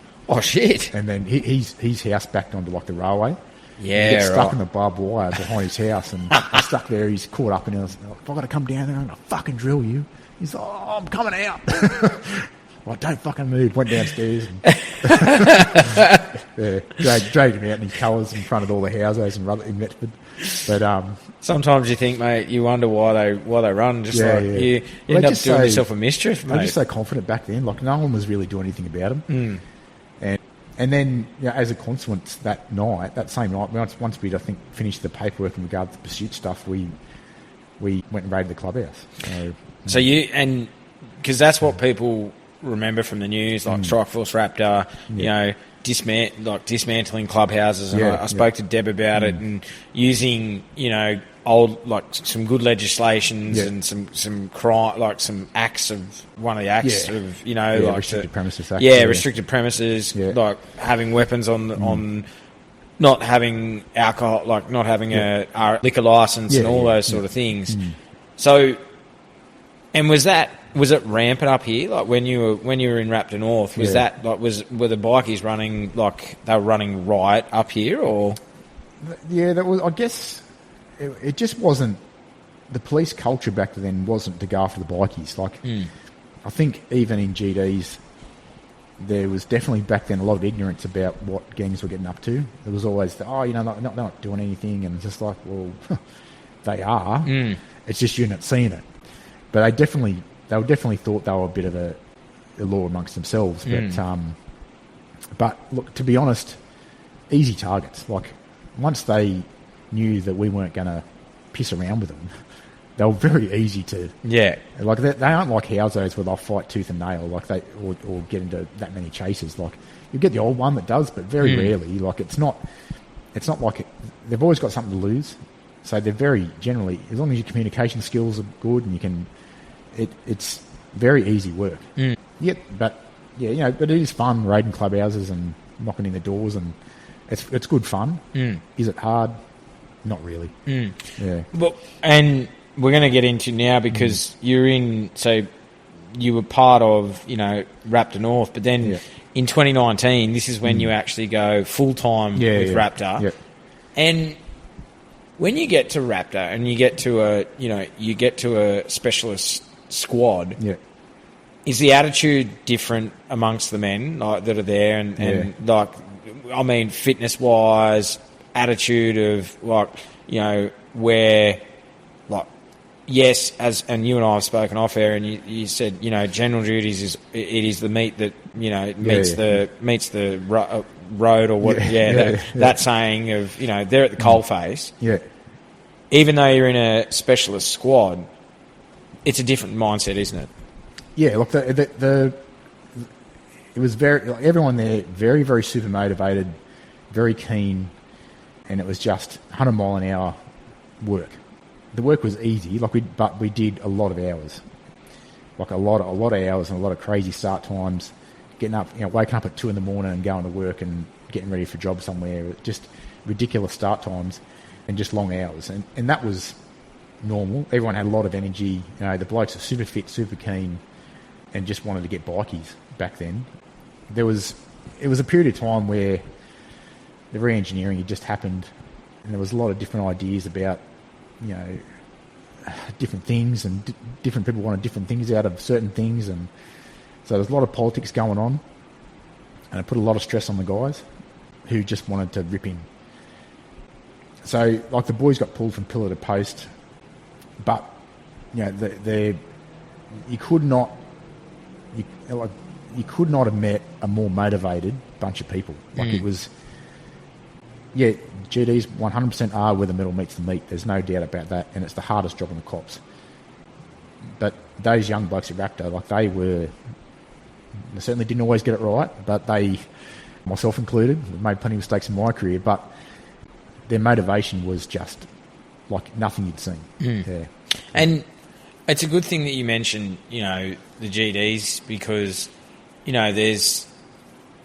I would assume that there can be perceived some arrogance when you join some of these specialist squads, and forgetting where your humble beginnings of GDs and definitely. And I remember you saying it on Matty's podcast is, GDs don't ever question GDs because their job is harder than our job's hard, but their job's even harder. Yeah, 100%. Absolutely. It's GDs is that daily grind. It's just you go into these jobs that really no one wants to do, and you get the opportunity to work in a specialist unit like Raptor. And I'd say over the years I worked for those opportunities, work on those different strike forces. Yeah, you did. Yeah. And it takes a certain type of cop to do that sort of thing. There was plenty of things I wasn't good at. That's for sure. I was never that great at my paperwork or things like that, or doing any kind of big investigations. I was more of a hands-on type cop. But you go to a unit like Raptor, and there is a bit of elitism, and it's very it's not an elite unit. I know there's a lot of talk about that they've been at the elite unit, but that's just not. It just isn't true. Yeah. Even as a reservist, I knew what it was like to be well trained and very, very confident in what I was doing, and it's not that I wasn't confident in what I was doing at Raptor. There was just a lot of times I was just going, we could do things better. And there's a lot of rhetoric out there, as you know. But yes, I do. But the truth is, just another bunch of dudes doing a specialist role. Was it elite? No, it wasn't. It was just a specialist role, as in like any high patrol officer is. You specialised in traffic. We specialised in gangs. And with that, are you attached? When you're in Raptor, because I've seen on the news sometimes Raptor go in and help with breaking other gang related stuff. Yeah. Has it expanded now that it's not just bikies, it's other gangs now? So part of the re-engineering was that Nicholson Criminal Group Squad, which is what Raptor was a part of, or Strike Force Raptor, joined together and became Nicholson gangs merged and became the Criminal Group Squad. Right. And that was about in 2017 during that re-engineering phase. So when I got there, we were just sort of delving into MEOC stuff as well. And the unit was, there was only 12 guys in the TAC unit. There was another maybe 6 or 8 guys in the highway unit. But there wasn't very many of us. This is for the whole state. So, and then, certain people had ideas about what we should be doing. So let's go and do this one week, and then someone else was like, no, we're not doing that, we're doing this. And then it was when I got there, it was like there was no real clear direction. It seemed to change every week. Yeah, and so did that clean up after a while, or was it a bit clunky when you left? Things take time to obviously smooth out. And without going too far into it, there was people had different motivations for steering the unit in different directions, and it caused a fair bit of conflict in the unit, to be honest. It just seems to happen with these male-dominated units. There's a lot of egos involved, and for me, when I got there and I wanted to bring my skills that next level, I thought that was an opportunity for me to improve on what I was doing.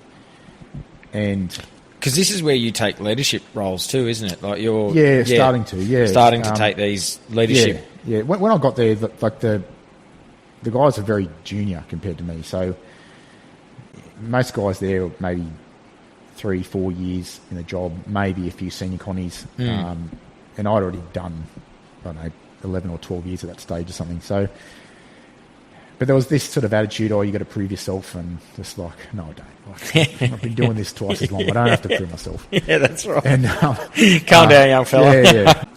So, but they're still, those guys now are still, I'm very close mates with, and very, very tight with, and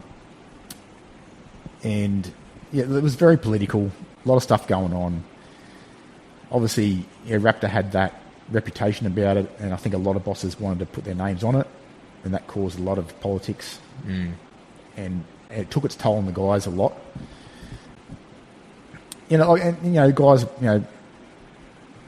Guys were bumping heads back then. They just were. But they're also some of my absolutely tightest mates that I still talk to every day.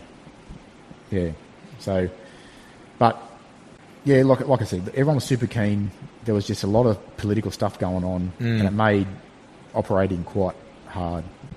Yeah. And like as you say, politics gets in the way of a lot of things, but in 2020, mate, you started to experience PTSD symptoms, and talk me through what was happening. Are you, because you'd been just compartmentalising everything for so long, what was happening? Yeah, like obviously I haven't discussed the bad jobs too much. Over the years I've been to plenty of fatal car crashes and murders and things like that. But you don't think about it. You're just on the trot all the time, and you're just operating at that high 100% tempo, and you never get that opportunity to debrief with anything ever. And that was just never part of the culture back then. I don't know if it is now, but you never debriefed on any job you went to. It was just the way things were. And I think perhaps maybe the fatigue was starting to combine with the PTSD side of things, and because you're still commuting, aren't you? You're now travelling. I was living on the coast, so it was a bit of a commute. Yeah. A bit later on, I moved back up to Cessnock, and I was sort of staying down in Sydney and things like that. But a lot of travel, obviously, travel around the state. So it didn't feel like you had days off. And I think perhaps the fatigue, mixed with the politics going on at work, mixed with all the bad jobs you hadn't dealt with over the years, it just takes its toll on you.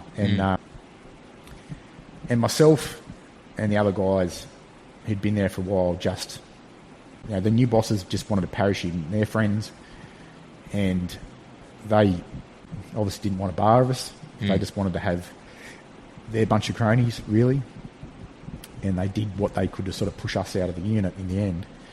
But I was getting these, getting real sort of dizzy, and really not really thinking it was anything to do with PTSD, getting vertigo and things like that, but just pushed through it. And then things became, the work environment became quite, there was so much going on.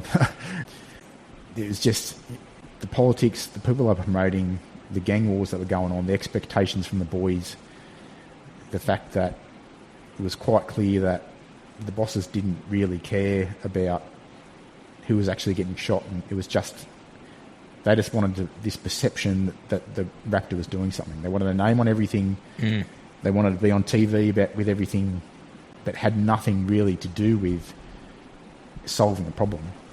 And it really like they really grinded the boys into the ground, both mentally and physically, with the fatigue, and it really caused a lot of sort of issues within the unit in the end. And I had multiple conversations with the boss at the time. I said, boss, there's better ways of doing things. The guys are knackered. My team was always very happy. Like I didn't really have any issues on my team. I had a few little challenges here and there as a supervisor, but some of the other teams, like it was getting dicey. And I'd talk to the bosses and say, look, we've got to start looking after the guys. And again, they just weren't interested. It was all just about, the boss wants this, the boss wants that. Just like, a vital part of your mission is look after your guys. People. Yeah, your troops on the ground without them. Yeah, and it was just this pointless work that was just they were being told to do, which the boys knew was just pointless. It wasn't solving anything, even to the point where when Brownie Armoured got knocked, we go into the houses the next day doing standard FPO searches. And we did a job in the morning, go to the next one, and it was about 7 o'clock. Get through the door, clear the house, and the boys bring out the bloke from the back room, and he's like, "What are you doing here? It's 7 o'clock. It's supposed to be here 6 a.m." And he just going, "This is just they're taking the piss." Like, you know that your police work is completely. There's no point to it. It's just all you're doing is just grind the boys in the ground for no reason. And you tell this to the bosses, and they just don't want to know. And the guys are, they're absolutely strung out, but they're just not interested. Yeah.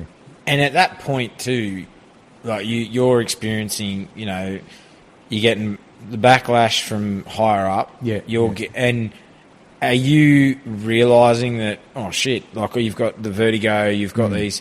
Did you get any help at that stage, or were you? It got to a point like right at the end where I emailed the commander at the time, the acting commander, and I'd known him for years, but even it's almost like he'd sold his soul, and myself and the other guys were very much on the outers, and I emailed him and said, "Boss, I need to talk to you," and went and saw him, and I said, "Boss, like I need some time with my family." Like I said, I don't want time off. I've spoken to Mayfield weapons trainers there, and they're happy to give me a 6 weeks of common up there. I can just operate close to home for a little while, and it's all you have to do is just say yes, and I can just take a bit of a break. And he just goes, "No."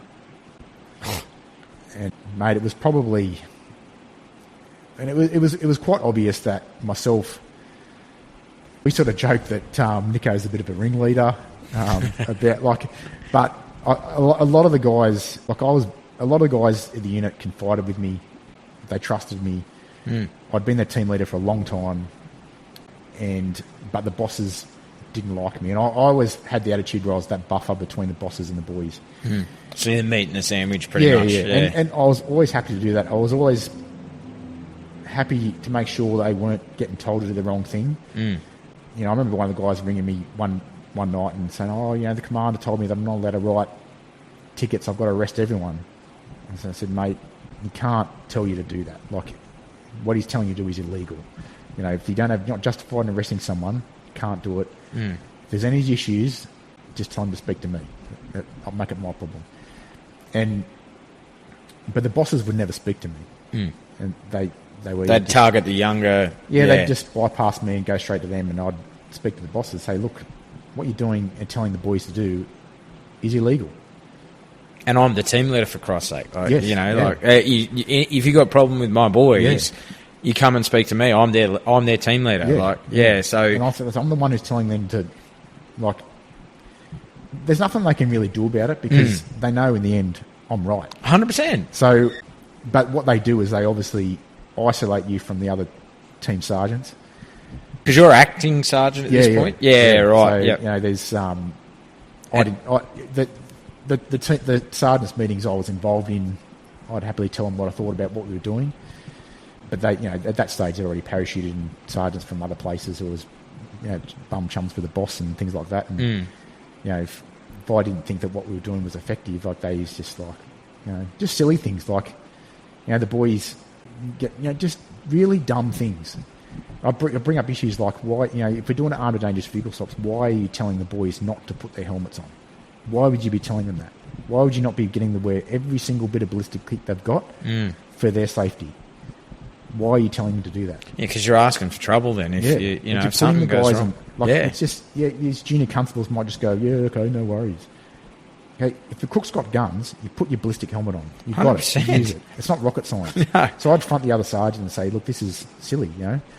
Did you have support from them? Were they supportive of you? The constables certainly supported me. That's for sure. The sergeants, were they? The sergeants were getting parachuted in. Like there was another sergeant there. It was definitely, we'd organised training for the boys previously before this management, and we'd run lots of training exercises with them, and we were certainly on the same page. But it was quite obvious that who their favourites were, and they didn't want to hear the truth about certain things. So I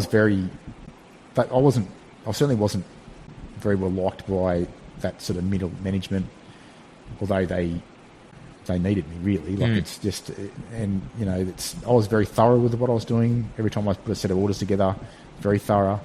I wasn't geeing the boys up at jobs. I know it's pedo, but just give it down a dull raw. Okay, just all you do is get him mocked up, because I knew that when other things were going awry, when they get the boys to get the joy, we're getting stirred up. So my team really never got into any mischief.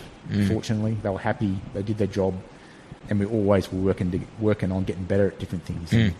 We were quite a happy team, whereas the other parts in the office, not so much. So, I was just obviously on the outers with the bosses, and that must be for you.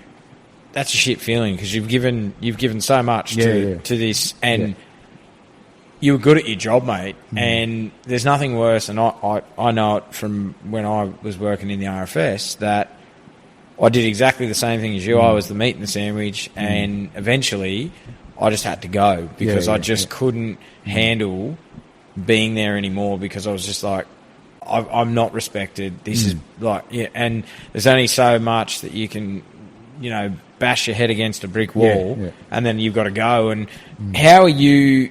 So, 2022. This is happening. This is probably more, 2022. So 2022, and your PTSD has come back now more so. You're in you're really starting to struggle with your PTSD.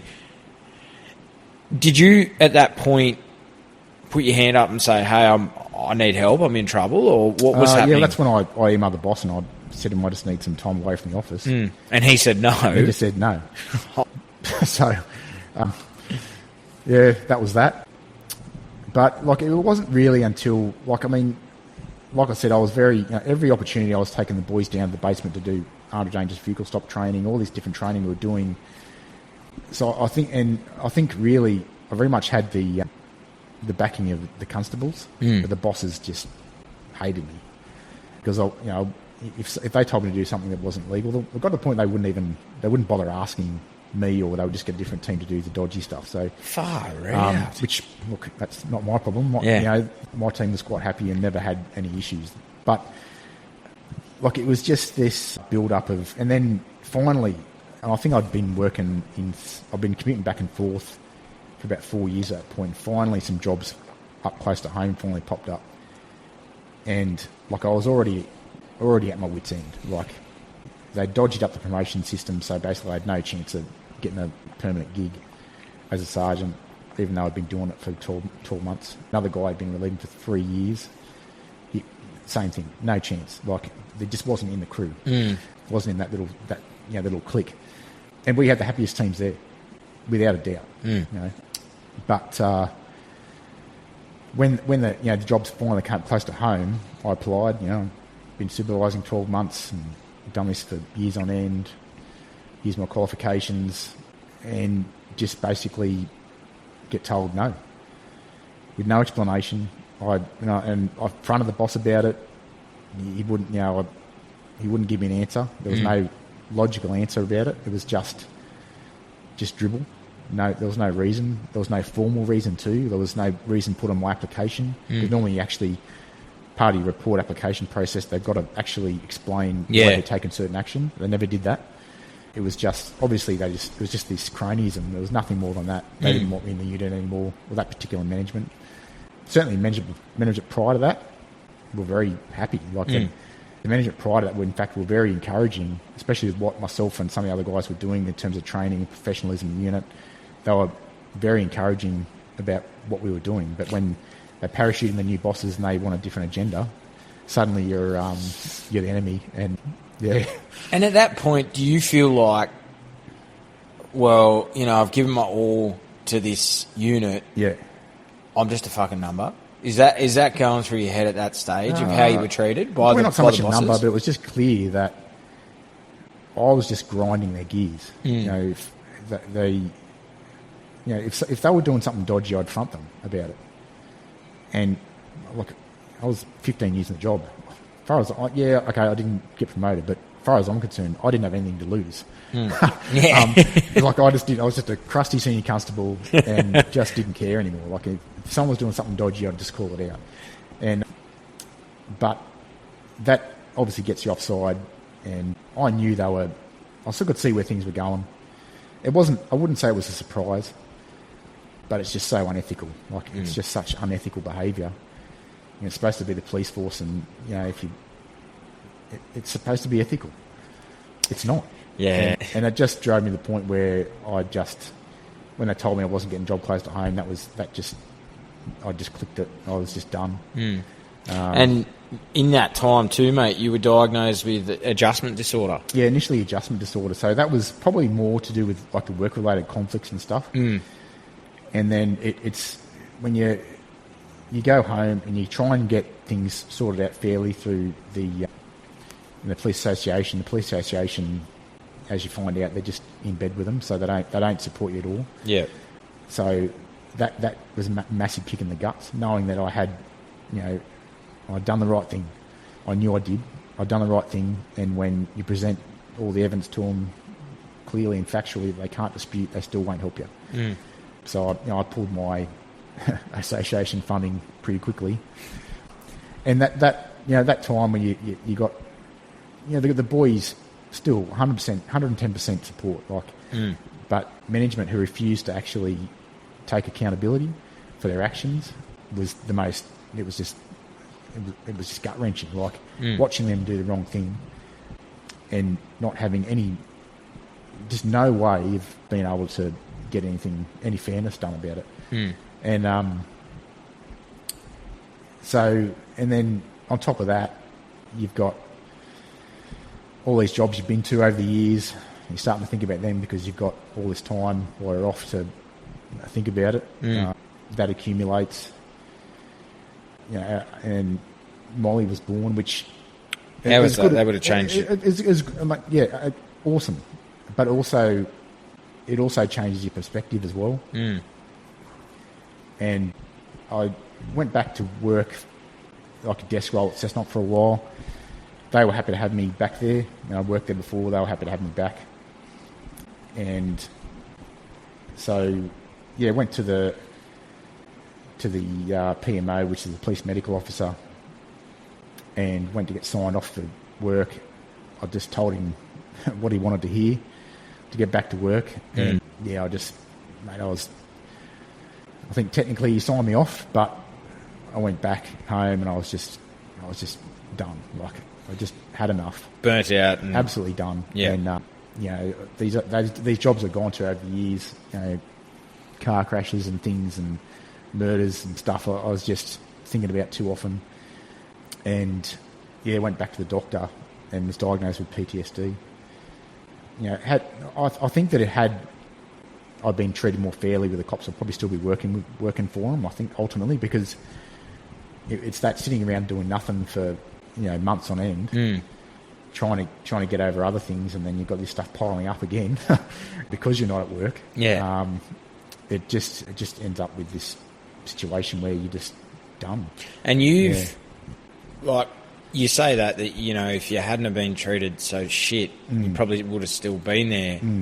But I know you because I've known you for a while now, mate, and proactiveness is who you are. Yeah. And sitting behind a desk, and I take nothing away from your detective mates, but that's not you. You're proactive, so that would have ground you down too, because you're in administration. You're in an administration role where you've always been on the front foot, been proactive. So that would have been demoralising as well. Well, look, probably not so much. Like, I mean, I knew the process, what it was to get back to work, and before you can get back to operational duties, you've got to start a return to work process. And I knew that meant being on the desk for a little while, and I was still in a supervisor role downstairs at Cessnock. So I didn't mind going upstairs and guiding some of the constables about some of their paperwork stuff and better ways of doing things. And it wasn't too bad with that, and I knew it was just part of the process of getting back to work. But it was more,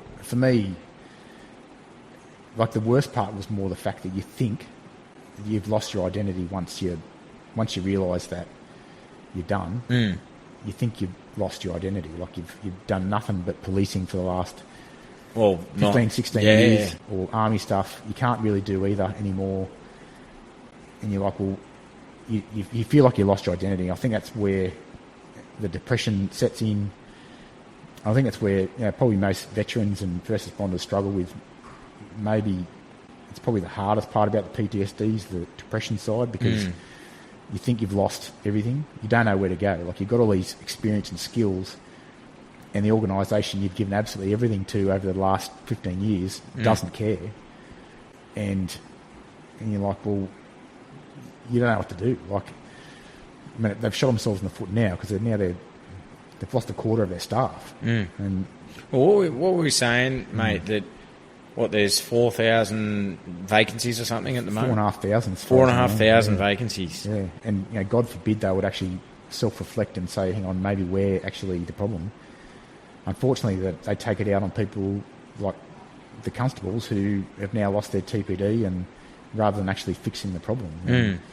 I think it's quite common for PTSD to be aggravated by more workplace issues. I think that's probably what happened with me. Like, you get these toxic workplaces that don't support their troops, and then that leads to time off work, and then that time off work leads to the PTSD really coming through, and then gets to the point where you can't come back to work. And I can tell you right now, right from the get-go, if I had just had support, some common sense from management, I'd probably still be there, just purely for the fact that I wouldn't have had that time for it to get worse. That time off to get worse. And in July this year, mate, you retire from the New South Wales Police, and sorry, hang on, I'll go back. So in January last year, you are formally diagnosed with PTSD. Yep. And you don't return to work. Yep. You've just spoken about how hard it's been losing that identity, and not returning to a job you love through a whole heap of bureaucracy, all this other bullshit. And then finally this year, in July this year, you retire, and most veterans and first responders struggle. You're only just fresh out. How are you going with it? Yeah, look, I think in a way I've been lucky. Look, I'm not this person. As hard as that time was, I'm not the sort of person who just is happy just to go, well, it's the end. I'll just do nothing for the next 20 years of my working career. That isn't me. I've always been trying to work out, for me, where do I go from here? And without going too far into it, I think I've worked out what that is. And I view it now as a step forward from the cops. I feel like I can take my stuff from the cops. Well, you're highly skilled now, mate. You can implement it in other ways. Yeah, exactly. And I can take that experience, and now I've got the attitude as well, I've just outgrown that part of my life. It's time I can take that, learn from it, and move on. And I've worked what that purpose is. The PTSD is always going to be there. Like, you're always going to be hypervigilant and all these different things, these traits that come with it. But I think the depression's gone. I've got that purpose back. I know what it is, and it's time to move forward. And yeah, without going into it, I've got plans for the future. Some stuff's a bit sort of secret squirrel, but yeah, it's getting out of the cops has probably been a bit vindicating, because you can go, well, okay, that part's done, and with a combination of a few other different things. The good thing is now, mate, you can talk about it because you're out. Yeah, I can. You can talk about the shit of how shit it is, and the bureaucracy, and how, like, because I've got like you and Fergs and many other police veteran mates that once they're out, they're like, mate, it's great. We can talk about it. We can talk about how the bureaucracy is killing the job. Like, it's, you know, as you mentioned, you're one of the lucky ones, mate, that got out with still, you got that, you know, the old insurance scheme. The new guys, they've just been screwed, mate. They've been screwed over. And as you said, the association just bowed down and said, okay, yep, all right, this is the direction, and at least now you're out, mate, so you can talk about it. And you know, the guys and girls that listen to this potty in the job, which there's a couple of final questions before we wrap up that I want to ask you about, you know, to your brothers and sisters in blue, you know, who are still out, you know, grinding every day. We'll get to that in a minute, but it's good to see you out, that you've found that purpose again, mate. It's really good. Yeah, and it's, you know, it's still a few things up in the air, but I've worked out that there's, maybe the organisation thinks like they don't care about you. Yeah. Like I said, they're 4,500 staff short, so this idea where you're just a number, that's just total bullshit, because you've screwed enough people over that everyone's just said, see you later, and now you've screwed yourself. So, I know, even though I was treated that way with the cops, there's other organisations and other opportunities out there where people go, no, I need those skills you've got, because I can't get them anywhere else. And so those opportunities do exist. And I know, you still need your time to heal, but I think for anyone who's going through the process, it's hard, especially when you get out, you think you've lost all your purpose, but there is other opportunities that are out there, especially now, when, you know, the way government organisations are, where people don't want to work for them, that work gets taken elsewhere, and people need those skills. Absolutely. So there's plenty of opportunities out there. It's just how you want to employ it. It does take a little bit of time to work it out, but it's there. And mate, knowing what you know now, and everything that you've been through, both army and police, what advice would you give your 18-year-old self, and would he listen? Would he listen? Probably mostly, yeah. Yeah. I do wish I'd done a deployment. Like, I think I still got more action back at home than what I would have overseas, but I still would like to get an active service medal, you know. Yeah. Always looks good. But you got a few, mate. You got a few. Just participation awards. But I probably would have said, you know, just take 6 months out of your life and go and do a trip somewhere. I'd definitely say that.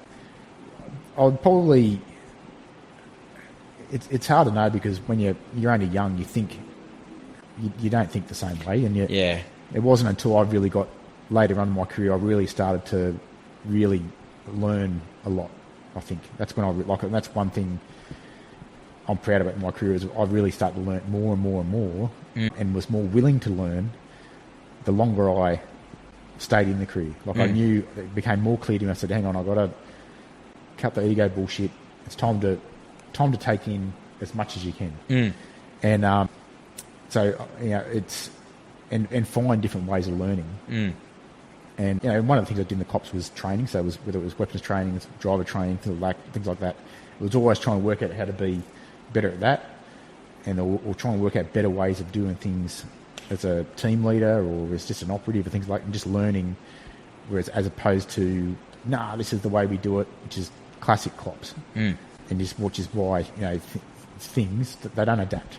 So, you know, being adaptable is something that I learnt as I got older and not being afraid to fail. I think when I was younger, in terms of having that conversation, I think I would have told myself, don't be afraid to fail. Just start having a crack at things that you think you can't do. Good advice for any young player out there that failure, sometimes through your greatest failure, it comes your greatest success. It happens even if you go to the gym. You get to 10 pull-ups and you fail. Well, it's not until you come back and do 11 pull-ups because you failed. That's right. Your muscles need time to regrow and things like that. But it's so important in life. 100%. Failure is, you learn more from failure than anything else. Absolutely. And mate, what advice would you give to anyone who is thinking of joining the police and also the wider emergency services now that you're at the end of your career? What advice would you give to any young person that's thinking about it? I think just crack into it.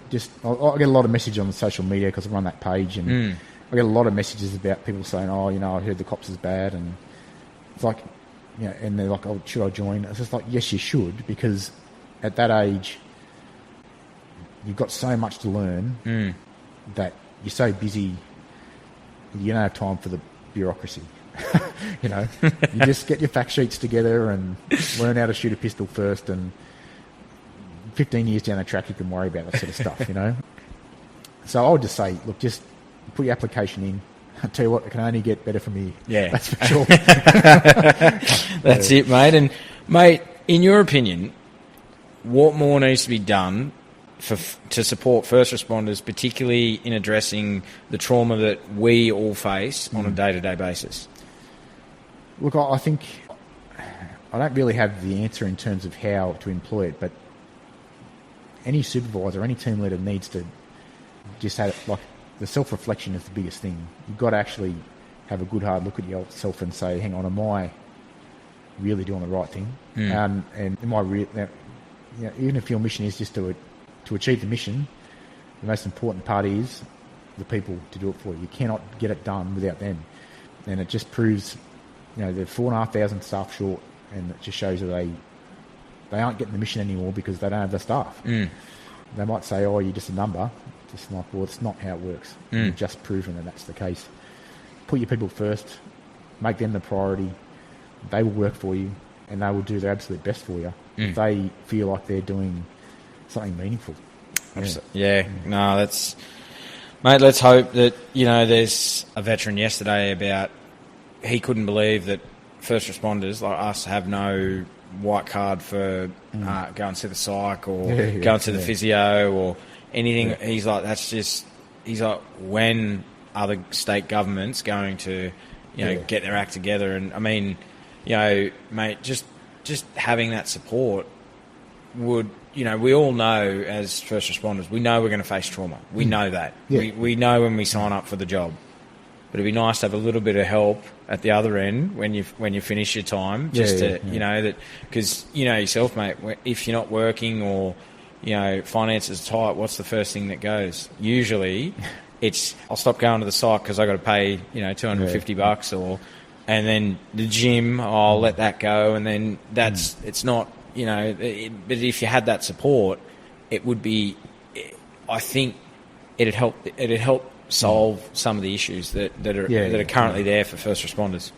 I think look, you're going to see things that are absolutely horrible. There's no, I know there was no debriefs back when I was younger with all the GD stuff. There was no debriefs back then. Did there need to be? I don't necessarily know if there need to be debriefs, but just make sure their rosters are sorted. Look after them that way. Rosters, don't overwork them. Don't be arrogant to them. Respect them. That's all they need. Yeah. Just give them the respect. And I know one thing, I've worked out over the years of how important your staff are in terms of helping you get your job done, and you can get info off them. And one of my closest mates at Raptor, when I was a team leader, I'd go and see, he was ex-infantry. We'd done way more infantry stuff than I had, and I could get ideas off him, or I could run things past him and say, hey, what do you reckon about this? These are my tactics, this is my entry plan, what do you reckon? He'd go, yeah, that's good. Why not use that knowledge? Whereas leaders these days, they don't do that. They think, I'm going to do it this way and it's the best way. But if there's one person that says, "Hang on, this could be a problem," you shut up. Yeah, you can't have that. Yeah, you can't have that opinion. So yeah. Whereas a good leader he looks at everything for info. Yeah. And if it means going to his subordinates and say, "Hey, what do you reckon about this?" Why would you not use those skills? Yeah, absolutely. Mate, looking back now and all that you've been through, serving for 19 years and serving in the Army Reserve, was joining the police and the Army, apart from marrying, your beautiful wife and having Molly, still the best decision you made, looking back? Yeah, I mean, I certainly, my Army days, like we had Christmas drinks yesterday with the boys. There's not a skerrick of animosity with any of them. Like, they're just the friendliest blokes. Just, 50-50 with the cops. Like, there's some blokes that, I'm super tight with all the guys I've worked with closely. Some not so much. But in terms of overall learning and growing as a person, yeah, massively. Like, I've learnt so much, and the last couple of years have been pretty ordinary. Learn from it. I have no regrets about. In fact, I'm very proud of standing up for what I know is right, and I know that the right people respect me for doing that. Yep. And so certainly no regrets at all, and I know that I've got the skills to move forward into better things now. So yeah, no regrets at all. Very happy with it. Yeah. And what are your plans going forward in the future, mate, with the family? So what do you hope? Just be a great dad and to Molly? I priority is family and making sure I'm as best dad as I can for Molly. And I'll certainly make things hard for my wife sometimes. And she's a beautiful human, mate. So. Shout out to her, how she puts up with it. And, she's very supportive and just keep putting the family first. That's the main thing. Yeah. And just looking for that next career option and knowing it's there now is it's just a matter of getting signed off by the doctors and moving forward. So, it's and this is the thing, mate. It's hard to compress 19 years into a we could have spoken for 4-5 hours, but compressed it down a little bit. And mate, how do people follow you? If they say someone wants to reach out, you got the page, and we'll give it the shout out to, they can contact you there to ask any advice on joining the police or anything. Yeah, so 17 years, not 19. Oh, sorry, 17. 17. That's all right. I added a couple of extra for you. So I run an Instagram page called OzVet Cop, which is short for Aussie Veteran Cop, and it's just a bit of as you know, it's just me writing silly stories. It keeps me busy, but it's done really well. A lot of people really find it funny, and look, it gives me something to have it gives a bit of support. People love it, and I get a lot of questions, and it's up to nearly 17,000 followers now. So wow. It is hard to keep up with some of the messages, but I do get back to everyone as best I can. Yep. So they can follow me on that page and send through whatever questions they've got. Nah, mate, it is cool. It's cool to see the antics that there's some funny stuff on there. So definitely go and give the page a follow. And if anyone who listens to this is thinking of joining the police, reach out, and Matt will do his best to answer your questions that you've got. So, mate, well, what a story, mate! Like, it's half of them as well. So. Yeah, and do you reckon there'll be a book in the future, or you reckon? Mate, I did start writing a book, and then got about half a page in, and then I couldn't concentrate enough to finish it off. So, maybe one day, mate. Maybe one day we might see a book. But mate, you've served your country. Thank you for your service to our country. Thank you for service to our state and the work that you do for first responders, mate, and veterans. And I appreciate you coming on True Blue and sharing your story, man. So, and thank you for showing the vulnerable side of you too, mate. That's right. It's good to see. For having me. Awesome, man. Let's go and have a beer, eh? See you, mate. Cheers, mate. Thanks for listening to True Blue Conversations with your host, Adam Bloom. Real talk with those that pledge to keep us safe with grit, sacrifice and determination. See you next time.